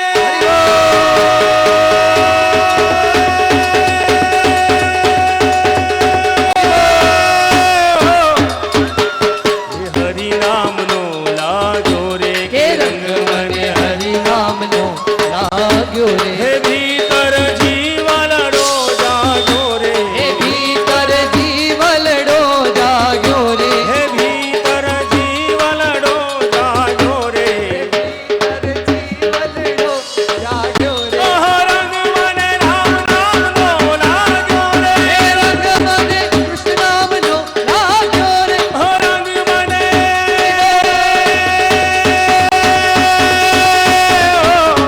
રામ નામનો લાગ્યો રે હે રંગ મને રામ નામનો લાગ્યો રે ઓહો રાધે રાધે રાધે રાધે રાધે ગોવિંદા ઓ ભજમન રાધે રાધે રાધે રાધે રાધે ગોવિંદા ઓહો ગોવિંદા રાધે રાધે રાધે રાધે રાધે ગોવિંદા ઓ રાધે રાધે રાધે રાધે રાધે ગોવિંદા હો રાધે ગોવિંદા ભજમન રાધે ગોવિંદા રાધે ગોવિંદા ભજમન રાધે ગોવિંદા રાધે ગોવિંદા ભજમન રાધે ગોવિંદા ગોવિંદા રાધે ગોવિંદા ભજમન રાધે ગોવિંદા બોલો રાધે રાધે રાધે રાધે ઓ રાધે રાધે રાધે રાધે રાધે રાધે ગોવિંદા અરે ભજમન રાધે રાધે રાધે રાધે રાધે ગોવિંદા હો બોલો રાધે રાધે રાધે રાધે રાધે ગોવિંદા ભજમન રાધે રાધે રાધે રાધે રાધે ગોવિંદા ઓહો રાધે ગોવિંદા ભજમન રાધે ગોવિંદા ગોવિંદા રાધે ગોવિંદા ભજમન રાધે ગોવિંદા હો રાધે રાધે રાધે રાધે રાધે રાધે રાધે રાધે રાધે રાધે રાધે રાધે રાધે રાધે રાધે રાધે ગોવિંદા ભજમન રાધે ગોવિંદા રાધે ગોવિંદા ભજમન રાધે ગોવિંદા બોલો રાધે રાધે રાધે બોલો રાધે રાધે રાધે હો રાધે રાધે રાધે રાધે રાધે ગોવિંદા ગોવિંદા રાધે રાધે રાધે રાધે રાધે ગોવિંદા ગોવિંદા ગોવિંદા રાધે રાધે રાધે રાધે રાધે ગોવિંદા ગોવિંદા રાધે રાધે રાધે રાધે રાધે ગોવિંદા ઓહો રાધે ગોવિંદા ભજમન રાધે ગોવિંદા રાધે ગોવિંદા ભજમન રાધે ગોવિંદા હો રાધે ગોવિંદા ભજમન રાધે ગોવિંદા ગોવિંદા રાધે ગોવિંદા ભજમન રાધે ગોવિંદા હો રાધે રાધે રાધે રાધે રાધે રાધે રાધે રાધે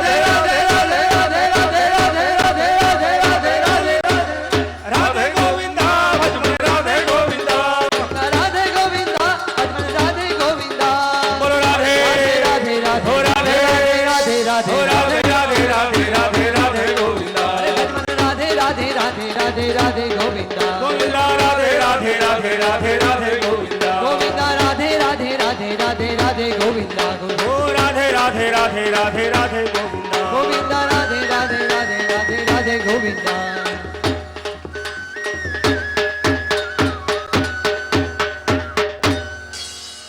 બોલીએ શ્રી કૃષ્ણ કન્હૈયા લાલ કી જય આજ કે આનંદ કી જય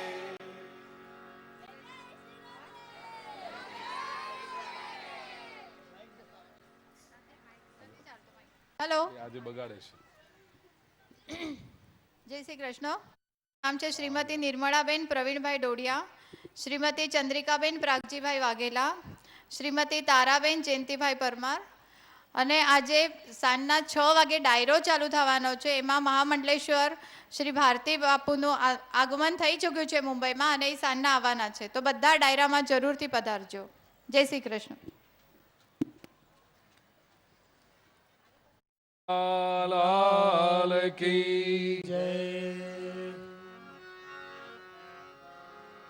जयकारा नहीं हो रहा। पहले ही दिन बताया था કે શ્રી કૃષ્ણ કનૈયાલાલ કી જય. જીવનના સંગ્રામમાં જો ભગવાનનો જય કરવો હોય અને ભગવાનની શક્તિથી આપણો જય કરવો હોય તો જયકાર મોટેથી બોલવો. અને જેની એવી ઈચ્છા હોય કે આપણે તો સંસારમાં હારવાનું જ છે તો નહીં બોલવું. શ્રી કૃષ્ણ કનૈયાલાલ કી જય. શ્રી વિશ્વકર્મા દાદાની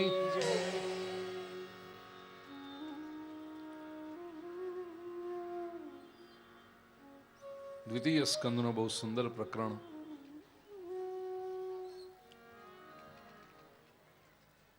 ચતુશ્લોકી ભાગવત.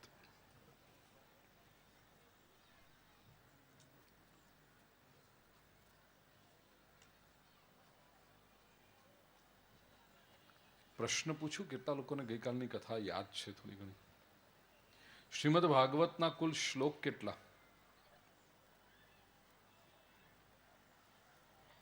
ઉભી થા. બહુ સરસ. શું નામ બેન તારું? નીતાબેન કહે છે શ્રીમદ ભાગવતના કુલ શ્લોક 18,000. સ્કંદ કેટલા?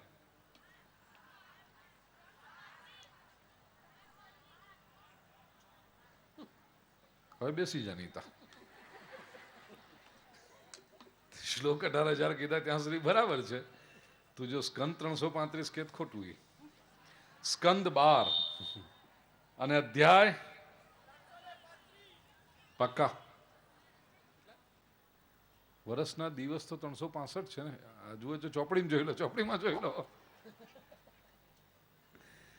બરાબર છે. 335 અધ્યાય. શું નામ ભાઈ? નિલેશ અમૃતભાઈ કાવા. 335 અધ્યાય. અક્ષર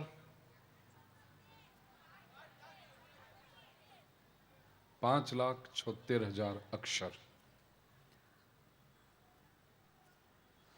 હવે શ્રીમદ ભાગવતના કુલ શ્લોક છે 18,000 શ્લોકો.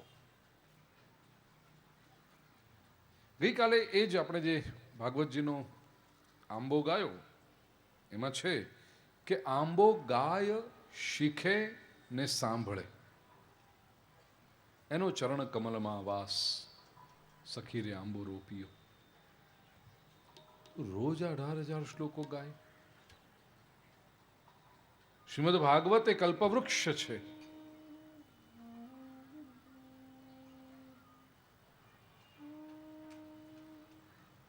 કલ્પવૃક્ષ થઈ આંબો દૂજીયો. 9મી પંક્તિ 7મા પાના પર પુસ્તકમાં. કલ્પવૃક્ષ થઈ આંબો દૂજીયો, એની 14 ભુવનમાં છાય. શ્રીમદ ભાગવત જો કલ્પવૃક્ષ હોય, એનો આશ્રય લેવાનો, રોજ એનો પાઠ કરવાનો. 18,000 શ્લોકનો જો રોજ પાઠ કરીએ તો પછી બીજું શું કરીએ? સમય જ ન રહે. મહાપુરુષે એક ઉપાય આપ્યો છે. ચતુશ્લોકી ભાગવતનો જે રોજ પાઠ કરે છે એને રોજે રોજ આખાય શ્રીમદ ભાગવતનો પાઠ કર્યાનું પુણ્ય પ્રાપ્ત થાય છે. 4 શ્લોકો છે. શ્રીમદ ભાગવતનું બીજ છે. આ કલ્પવૃક્ષ રૂપી જે ભાગવત આખું, એનું બીજ એ 4 શ્લોકો છે. શ્રીમદ ભાગવતના દ્વિતીય સ્કંદના 9મા અધ્યાયમાં 32, 33, 34 અને 35 આ 4 શ્લોકો પુસ્તકમાં 11મા પાને છે. વિશ્વભરમાં કથા સાંભળ્યા પછી અનેક લોકોએ ચતુશ્લોકી ભાગવતનો પાઠ શરૂ કર્યા છે.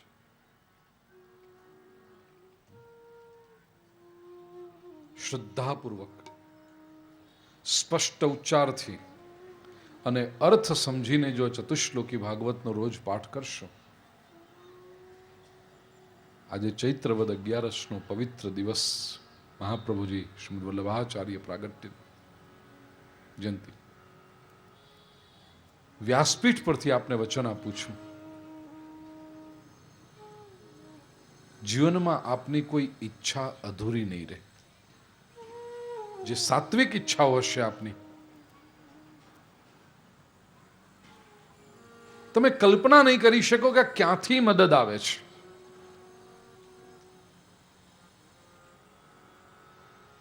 સંઘર્ષનો સમય આવે, વિપરીત સંજોગો નિર્માણ થાય, દરેકના જીવનમાં થાય, પણ ભગવાન કોને ને કોને મોકલી આપે મદદ કરવાને માટે, ધાર્યું ન હોય ત્યાંથી. આ ચતુશ્લોકી ભાગવતનો પ્રભાવ છે.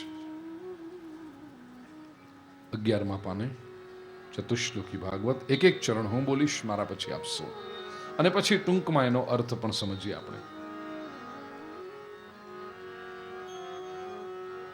શ્રી ભગવાન ઉવાચ. શ્રી ભગવાન ઉવાચ.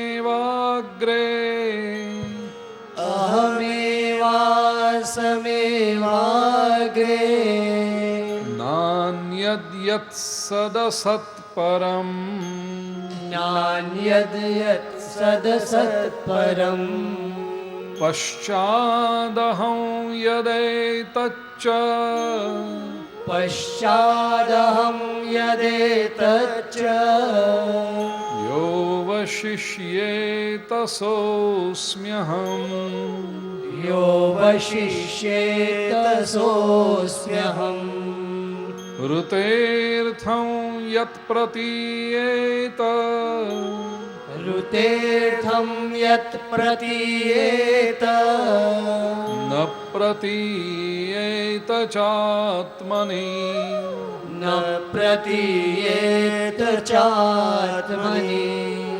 તદ્વિદ્યાદાત્મનો માયાં તદ્વિદ્યાદાત્મનો માયા યથા ભાસો યથા તમઃ યથા ભાસો યથા તમઃ યથા મહાન્તિ ભૂતાની યથા મહાન્તિ ભૂતાની ભૂતેષુ ચાવચેષ્વનો ભૂતેષુ ચાવચેષ્વનો પ્રવિષ્ટાન્યપ્રવિષ્ટાની પ્રવિષ્ટાન્યપ્રવિષ્ટાની તથા તેષુ ન તેષ્વહં તથા તેષુ ન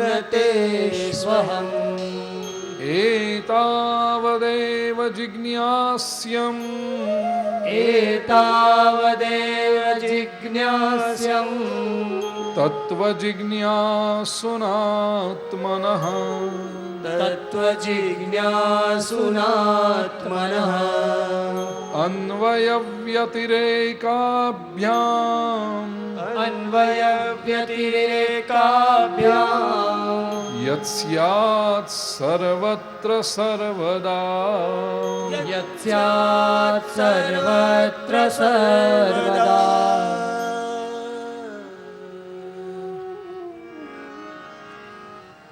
શ્રી ભગવાન વાચ. ભગવાન સ્વયં આ જ્ઞાન આપી રહ્યા છે. 4 શ્લોકોનું આ જ્ઞાન સ્વયં ભગવાને બ્રહ્માજીને આપ્યું. બ્રહ્માજીએ આ ઉપદેશ પોતાના માનસ પુત્ર સમા નારદજીને કર્યો.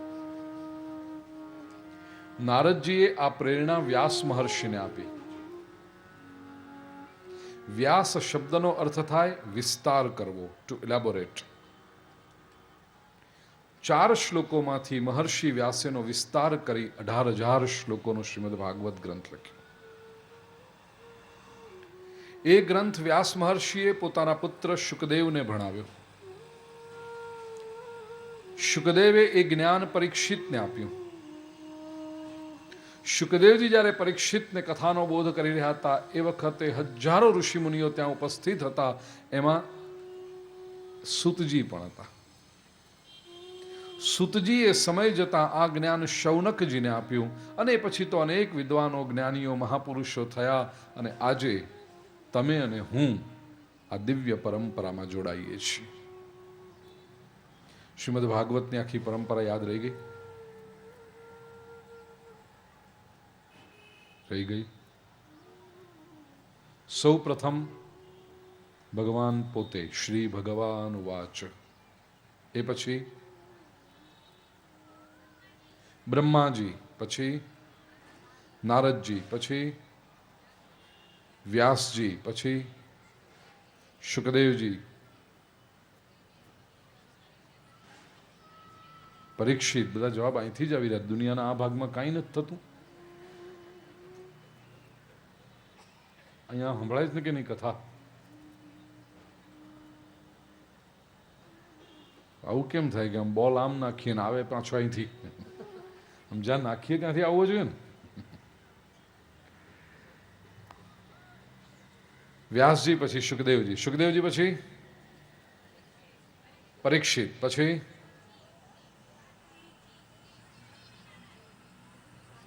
સૂતજી, પછી શૌનક વગેરે ઋષિમુનિઓ, પછી બરાબર છે જ્ઞાનીઓ. કોણ બોલે છે? જ્ઞાનીઓ મહાપુરુષ નથી. નહીં, સાચું બોલે. એમાં શરમાઈ શું કામ જાઓ છો? જ્ઞાનીઓ, મહાપુરુષો, સંતો, અને પછી બહુ ગૌરવથી કહો, આપણે વટથી કહેવાનું છે. Isn't it a great honor to be associated with such a divine tradition? આપણે તો શ્રી ભગવાન વાચ, ભગવાન બોલ્યા છે. શું બોલ્યા? અહમેવા સમેવાગ્રે, અગ્રે અહમ એવ આસમ એવ. આ સૃષ્ટિમાં શરૂઆતમાં, અગ્રે એટલે એકદમ પહેલા, નાન્યદ યત સદસત પરમ, અહમ એવ આસમ એવ. હું જ એક હતો, બીજું કોઈ નહોતું. સત અસત કે એનાથી કંઈ જ નહીં, કશું જ નહીં. તો ઈશ્વર કોણ? આ સંસારમાં કોઈ નહોતું ત્યારે પણ જે હતો તે ઈશ્વર. કોઈ ન હોવું એવી સ્થિતિ હોઈ જ ન શકે. સાયન્ટિફિકલી આપણે જો કહીએ તો there is nothing like nothingness. આ સૃષ્ટિનું આટલું બધું જો સર્જન થયું હોય તો કંઈ એમનેમ થાય? ભાષામાં આપણે બોલીએ કે શૂન્યમાંથી સર્જન થયું, પણ હકીકત એ છે કે શૂન્યમાંથી કોઈ દી સર્જન થાય નહીં. વિજ્ઞાને એ વાત પુરવાર કરી આપી. Nothing can be created from nothing. Everything is created from something. તો આટલી મોટી સૃષ્ટિ થઈ એ એમનેમ ન થઈ હોય, કંઈક તો એના મૂળમાં હોવું જોઈએ. એ જે કંઈક હતું તે ઈશ્વર. અહમેવા સમેવાગ્રે. The source, the root, the seed of the entire universe. તેથી જ તો આપણે ઈશ્વરને માં કહીએ છીએ. તેથી જ તો આપણે ઈશ્વરને બાપ કહીએ છીએ. સર્જક છે એ. જે રીતે આપણે નહોતા પણ ત્યારે એ વખતે પણ માતા પિતા હતા, એવી રીતે આ સૃષ્ટિ નહોતી ત્યારે પણ એ હતો. એ અર્થમાં સૃષ્ટિનો માતા પિતા છે ઈશ્વર. સર્જક છે, બીજું કાંઈ જ નહોતું. અચ્છા, માતા પિતામાં પણ બે જણની જરૂર પડે છે. અહીંયા તો અહમ એવ, હું જ. એવ એટલે જ, ન અન્યત, બીજું કોઈ નહીં. એક જ હતો ઈશ્વર. એકમ બ્રહ્મ, એક જ. એણે આ સૃષ્ટિનું સર્જન કર્યું. અચ્છા, સૃષ્ટિમાં તો છે જ ઈશ્વર, કણ કણમાં વસેલો છે. પશ્ચાદહમ યદેતચ્ચ યો વશિષ્યેત સોસ્મ્યહમ. આ સૃષ્ટિનો જ્યારે લય થઈ જશે એ વખતે પણ યહ અવશિષ્યેત, જે બાકી બચશે, સહ અહમસ્મી, એ હું છું. जो सृष्टि के आरंभ से पहले था और जो सृष्टि के अंत के बाद भी रहेगा, वह ईश्वर है. જેમ શૂન્યમાંથી સર્જન થઈ શકતું નથી, એવી રીતે બીજો સિદ્ધાંત પણ વિજ્ઞાન આપણને આપે છે, શાસ્ત્રમાં લખાયો છે કે શૂન્યમાં વિસર્જન પણ થઈ શકતું નથી. આ સૃષ્ટિમાં વિનાશ જેવી કોઈ ઘટના છે જ નહીં. જે કંઈ છે તે પરિવર્તન છે. પરિવર્તન એ સૃષ્ટિનો નિયમ છે. Everything changes. કશું નાશ પામતો, આપણે કહીએ કે નાશ પામ્યું, ખરેખર નાશ નથી પામ્યું, એ બદલાયું છે. ઘણા બધા યુવાનો મારી પાસે બેઠા છે, 6ઠા 7મા ધોરણમાં કે 8મા ધોરણમાં વિજ્ઞાનમાં તમને આવતો હશે law of conservation of matter and law of conservation of energy. Energy or matter can neither be created nor destroyed. આવે છે ને બેટા? કયા સ્ટાન્ડર્ડમાં આવે છે? 7થમાં આવે છે ને? હા, 7મા ધોરણમાં આવે કે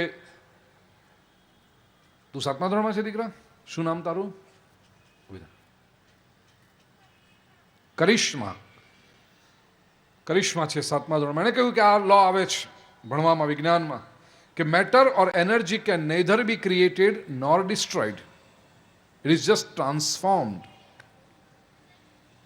આ સંસારમાં તમે કશાયનો નાશ કરી શકતા નથી.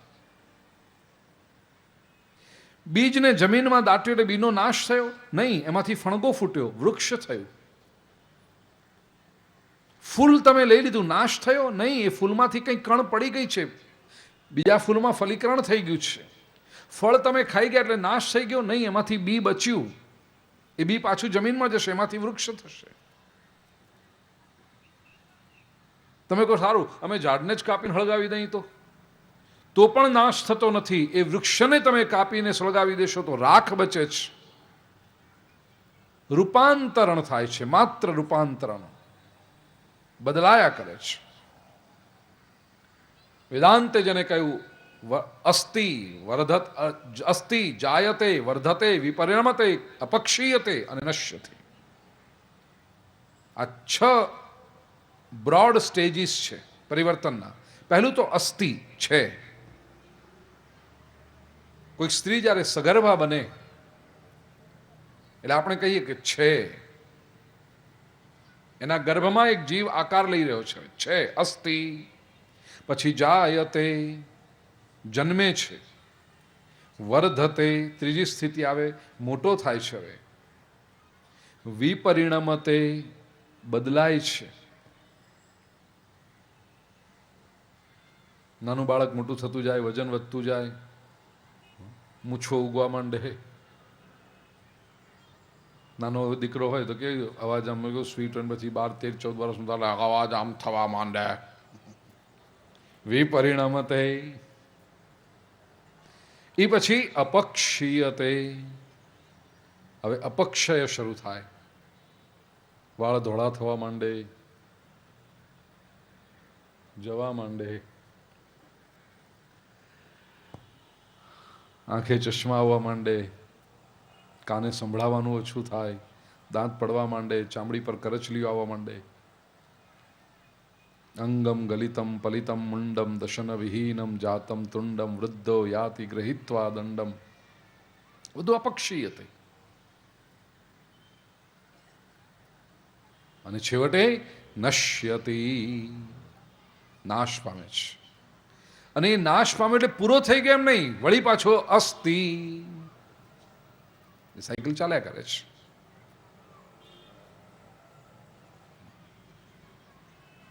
વિનાશ થતો જ નથી, રૂપાંતર થાય છે.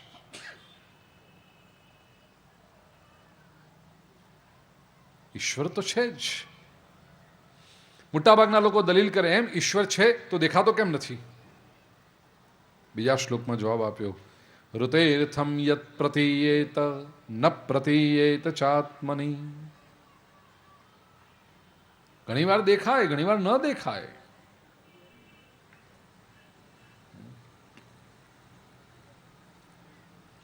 અને દેખાય એટલે એ આંખનો વિષય નથી, એની પ્રતીતિ આત્મામાં થાય છે. He is to be experienced, not physically seen. એટલે દેખાય પણ છે, નથી દેખાતો એમ પણ નહીં કહું. પણ ઈશ્વર એ ઇન્દ્રિયની પકડમાં આવનારો વિષય નથી, ઈશ્વર એ અનુભવનો વિષય છે. ઈશ્વર નથી દેખાતો, તેથી એ નથી એમ કહેવું એ બુદ્ધિમત્તા નથી, બુદ્ધિહીનતાનું લક્ષણ છે. કારણ કે સમાજમાં અત્યારે શું છે કે જે લોકો ભક્તિ કરે છે ને બુદ્ધિ નથી ચલાવતા, અને પોતાને જે બુદ્ધિ વાળા સમજે છે એ ખોટા ખોટા સંશયો ઊભા કરે છે, કારણ કે એમનામાં ભક્તિ નથી, એમનામાં લાગણી નથી. એટલે પોતાને બુદ્ધિમાન સમજતો એમ કે ક્યાં છે ભગવાન? જો ભગવાન હોય તો દેખાતો કેમ નથી? મને ભગવાન દેખાડો. બાપુ પધારો. શ્રી કૃષ્ણ કનૈયા લાલ કી જય.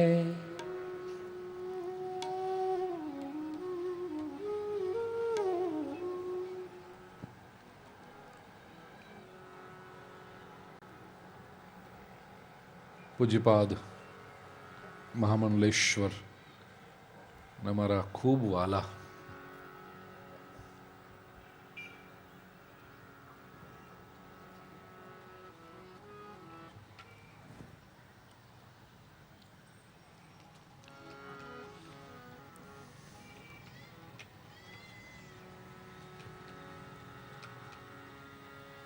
પૂજ્યપાદ પરમ શ્રદ્ધેય ભારતી બાપુ આપણી વચ્ચે ઉપસ્થિત છે. એક બાર જયકારા સાથે બાપુનું સ્વાગત કરીએ અને પછી પૂજન તો કરીએ. હમણાં થોડી વાર બાપુ આપણા જ છે. બોલીએ શ્રી કૃષ્ણ કન્હૈયા લાલ કી જય. જય ગિરનારી.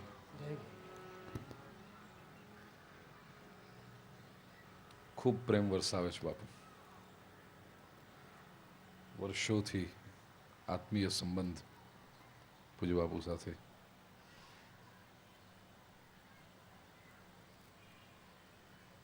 ખરું પૂછો તો ચંદુભાઈનો પરિચય જ બાપુને લીધે થયો. ચંદુભાઈ બરાબર ને? બાપુની હારે જ આવ્યા હતા ને તમે પહેલી વખત ઘરે?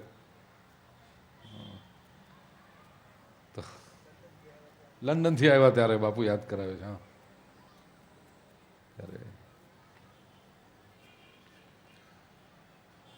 બાપુ ચતુશ્લોકી ભાગવત કથા ચાલે છે. દેખાતો કેમ નથી ભગવાન? લોકો એમ પ્રશ્ન પૂછે અને પાછું નિર્ણય લઈ લે નથી દેખાતો એટલે નહીં હોય. જે હોય, જે દેખાય એ જ માનવું એ બુદ્ધિમત્તાનું નહીં, બુદ્ધિહીનતાનું લક્ષણ છે. આ સંસારમાં ઘણી વાતો એવી છે જે દેખાતી નથી.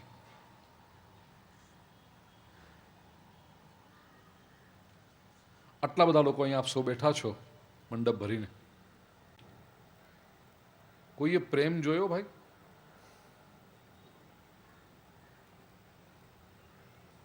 જોયો પ્રેમ?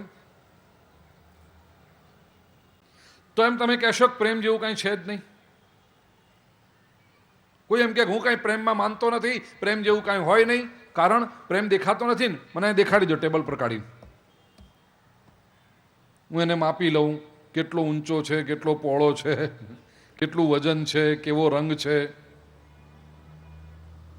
નહીં માપી શકો. 100-125 વર્ષ પહેલા યુરોપમાં એક પોતાને બુદ્ધિશાળી સમજતો સાયન્ટિસ્ટ અને એક જબરું એણે 5-15 વર્ષ માટે તમે ખળબળાવ્યું કે લોકોને યુરોપના ફિલોસોફિકલ વર્લ્ડમાં, અને એક સૂત્ર આપ્યું, that which cannot be measured simply does not exist. જેને તમે માપી ન શકો એનું અસ્તિત્વ જ નથી. સૂત્ર આપ્યું વૈજ્ઞાનિક રીતે, લોકો પાછા સ્વીકાર, વાત સાચી, કે જેને માપી ના, બાકી બધી જ વસ્તુ હવાએ મપાય. રૂમમાં કેટલા ક્યુબિક ફીટ હવા છે માપી શકો તમે, એનું પ્રેશર કેટલું છે, એર પ્રેશર. જેમ જેમ જેમ આપણે ઉપર જતા જઈએ હવા પાતળી થતી જાય. કૈલાસ માનસરોવરની યાત્રાએ તમે જાઓ તો હવામાં 60% ઓક્સિજન, હવા પાતળી થઈ જાય એટલે તમે જલ્દી થાકી જાઓ ત્યાં.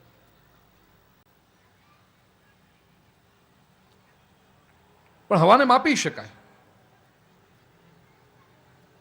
જેને તમે માપી નથી શકતા એનું અસ્તિત્વ નથી. એણે જ્યારે આ સિદ્ધાંત મૂક્યો ત્યારે કોઈને જવાબ ન આપી શકે. પણ એ વાત જ ખોટી છે. કારણ કે કેટલાક તત્વો એવા છે આ સંસારની અંદર જેને તમે માપી ન શકો, પણ એ હોય. એ અનુભૂતિનો વિષય છે. પ્રેમ માપી શકો, કરુણા માપી શકો તમે?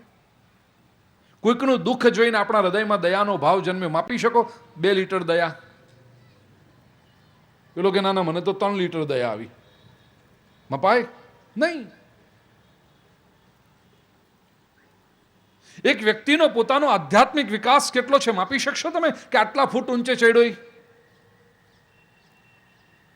આ સંસારમાં જે અકલ્ટ વસ્તુઓ છે, બીજી રીતે કહું તો જેટલી પ્રેશિયસ છે, જેટલી મૂલ્યવાન છે, એટલી એને માપવાની ક્ષમતા માણસની ઘટતી જાય છે. જુઓ, જેમ જેમ જેમ મૂલ્યવાન થતો જાય ને માપવાનું ક્ષમતા ઓછી થતી જાય. કાચનો ટુકડો જ બધા માપી શકે કે આટલા ફૂટ ને આટલા 50 રૂપિયા ફૂટનો કાચ, લે ઉપાડો. પણ જેમ જેમ મૂલ્યવાન થતો ગયો હીરો, બધા એનું માપ કાઢી શકશે?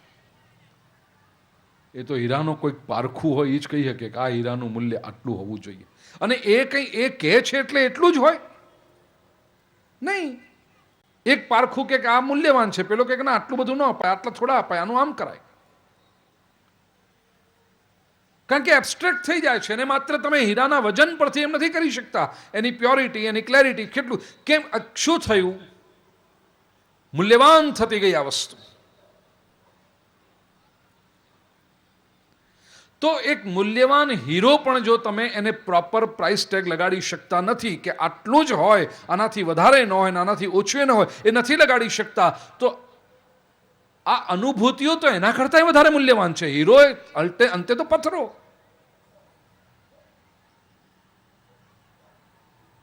માપી નહીં શકો.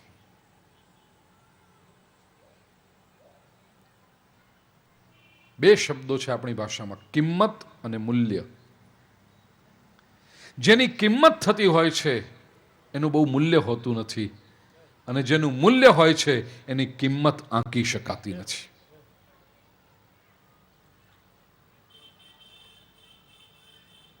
પ્રેમનું અસ્તિત્વ છે, માપી નહીં શકાય.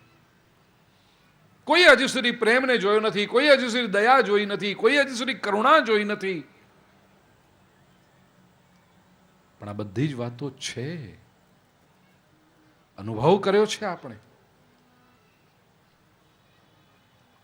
માતાનો પ્રેમ, પિતાનો પ્રેમ, ભાઈનો પ્રેમ, બહેનનો પ્રેમ, મિત્રનો પ્રેમ, પતિ પત્નીનો પ્રેમ, ભલે થોડો ઓછો પણ હોય તો ખરો ને.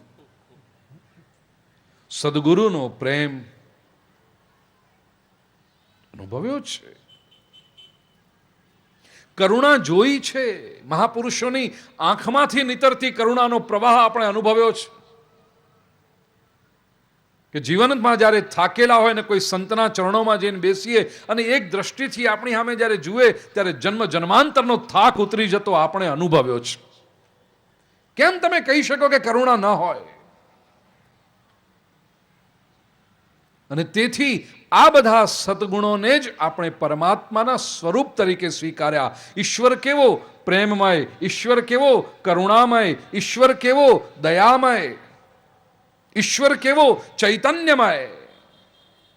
ઈશ્વરને કદી માપી શકાય વસ્તુઓથી નહીં વિચાર્યો.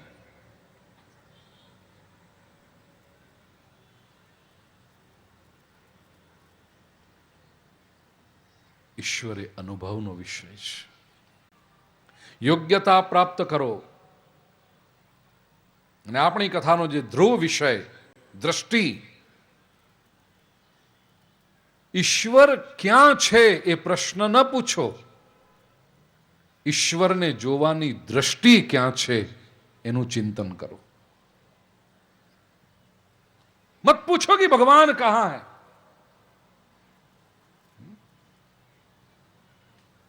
તારામાં ઈચ્છા છે ભગવાનને જોવાની?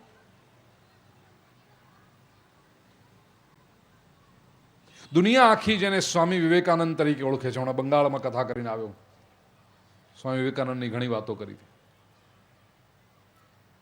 દુનિયા આખી જેને સ્વામી વિવેકાનંદ તરીકે ઓળખે છે, એનું નાનપણનું નામ હતું નરેન્દ્ર દત્ત. અત્યંત બુદ્ધિશાળી યુવક.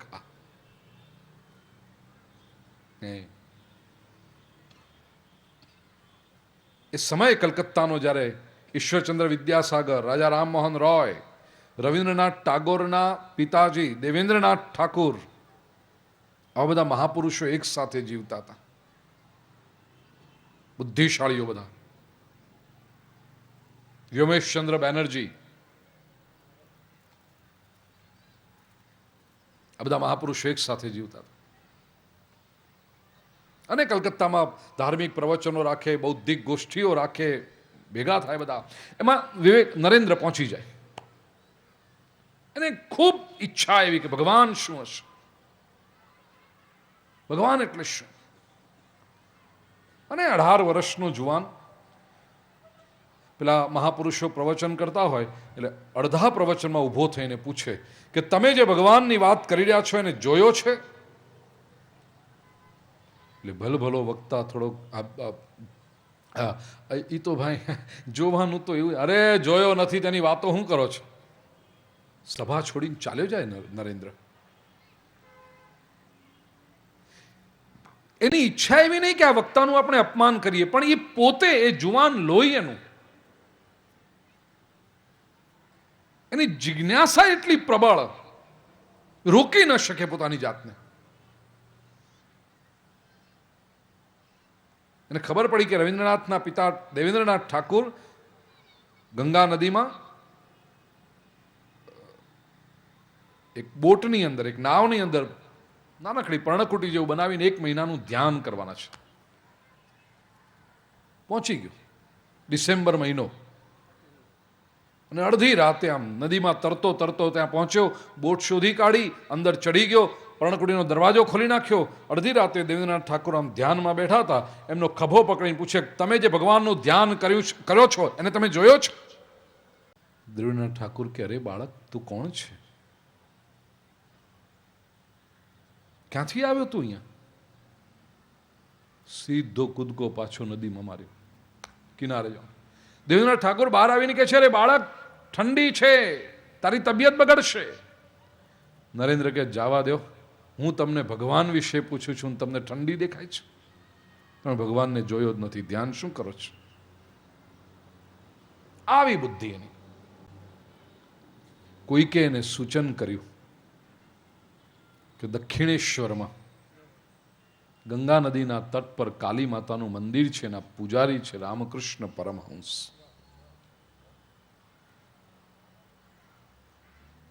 કાંક ભાળી ગયેલો જીવ છે આ, તમે એને પૂછો. જુઓ, પ્રબળ જિજ્ઞાસા નરેન્દ્ર પહોંચી ગયો ત્યાં આગળ. અને સ્વામી રામકૃષ્ણ પરમહંસ 20-25 એમના નજીકના શિષ્યો બેઠા હતા, ચર્ચા ચાલી હતી. એટલી સાદાઈ જીવનમાં, નાનકડી પોતળી પહેરેલી, ઉપર આવો એકાદ નાનકડો ખેસ ઓઢેલો, અને બાળક જેવું જીવન, એટલી સરળતા, બિલકુલ સાદી ભાષામાં વાત કરે, નાનામાં નાનો માણસ સમજી શકે એટલી સિમ્પલ લેંગ્વેજ. નરેન્દ્રે થોડી વાર બેસીને વાતો સાંભળી એમને, અને પછી જ્યાં પેલું અંદરથી જોમ આવ્યું એટલે વચ્ચેથી ઊભા થઈને સ્વામીજી, તમે જે ભગવાનની વાતો કરી રહ્યા છો એને તમે જોયો છે? સ્વામી રામકૃષ્ણ પરમહંસે નરેન્દ્રની આંખમાં આંખ પરોવીને પૂછ્યું, તારે જોવો છે? હવે ફંબલ થવાનો વારો નરેન્દ્રનો હતો. એટલે તમે ભગવાનને કેવી રીતે જોયો છે? સ્વામીજી કહે છે, હું તને જે રીતે જોઈ રહ્યો છું એ રીતે મેં ભગવાનને જોયો છે. બોલ, તારે જોવો છે?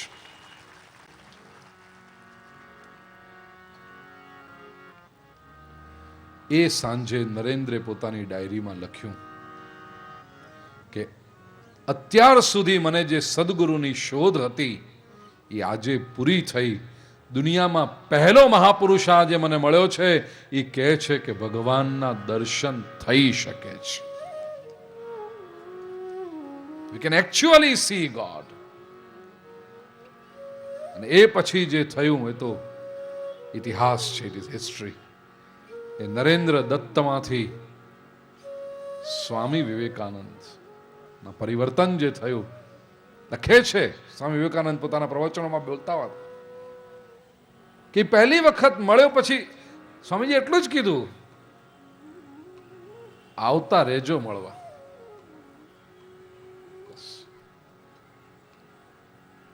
નરેન્દ્ર કે મને કંઈક ગજબનું આકર્ષણ થાય.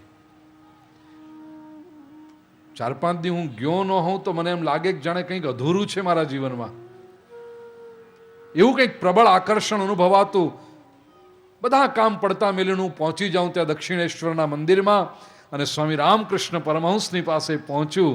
એ આમ દૂરથી મને જુએ, બાળક જેવું હસી પડે અને નરેન আমি জানিবে তুমি আসছি. મને ખબર હતી કે તું આવું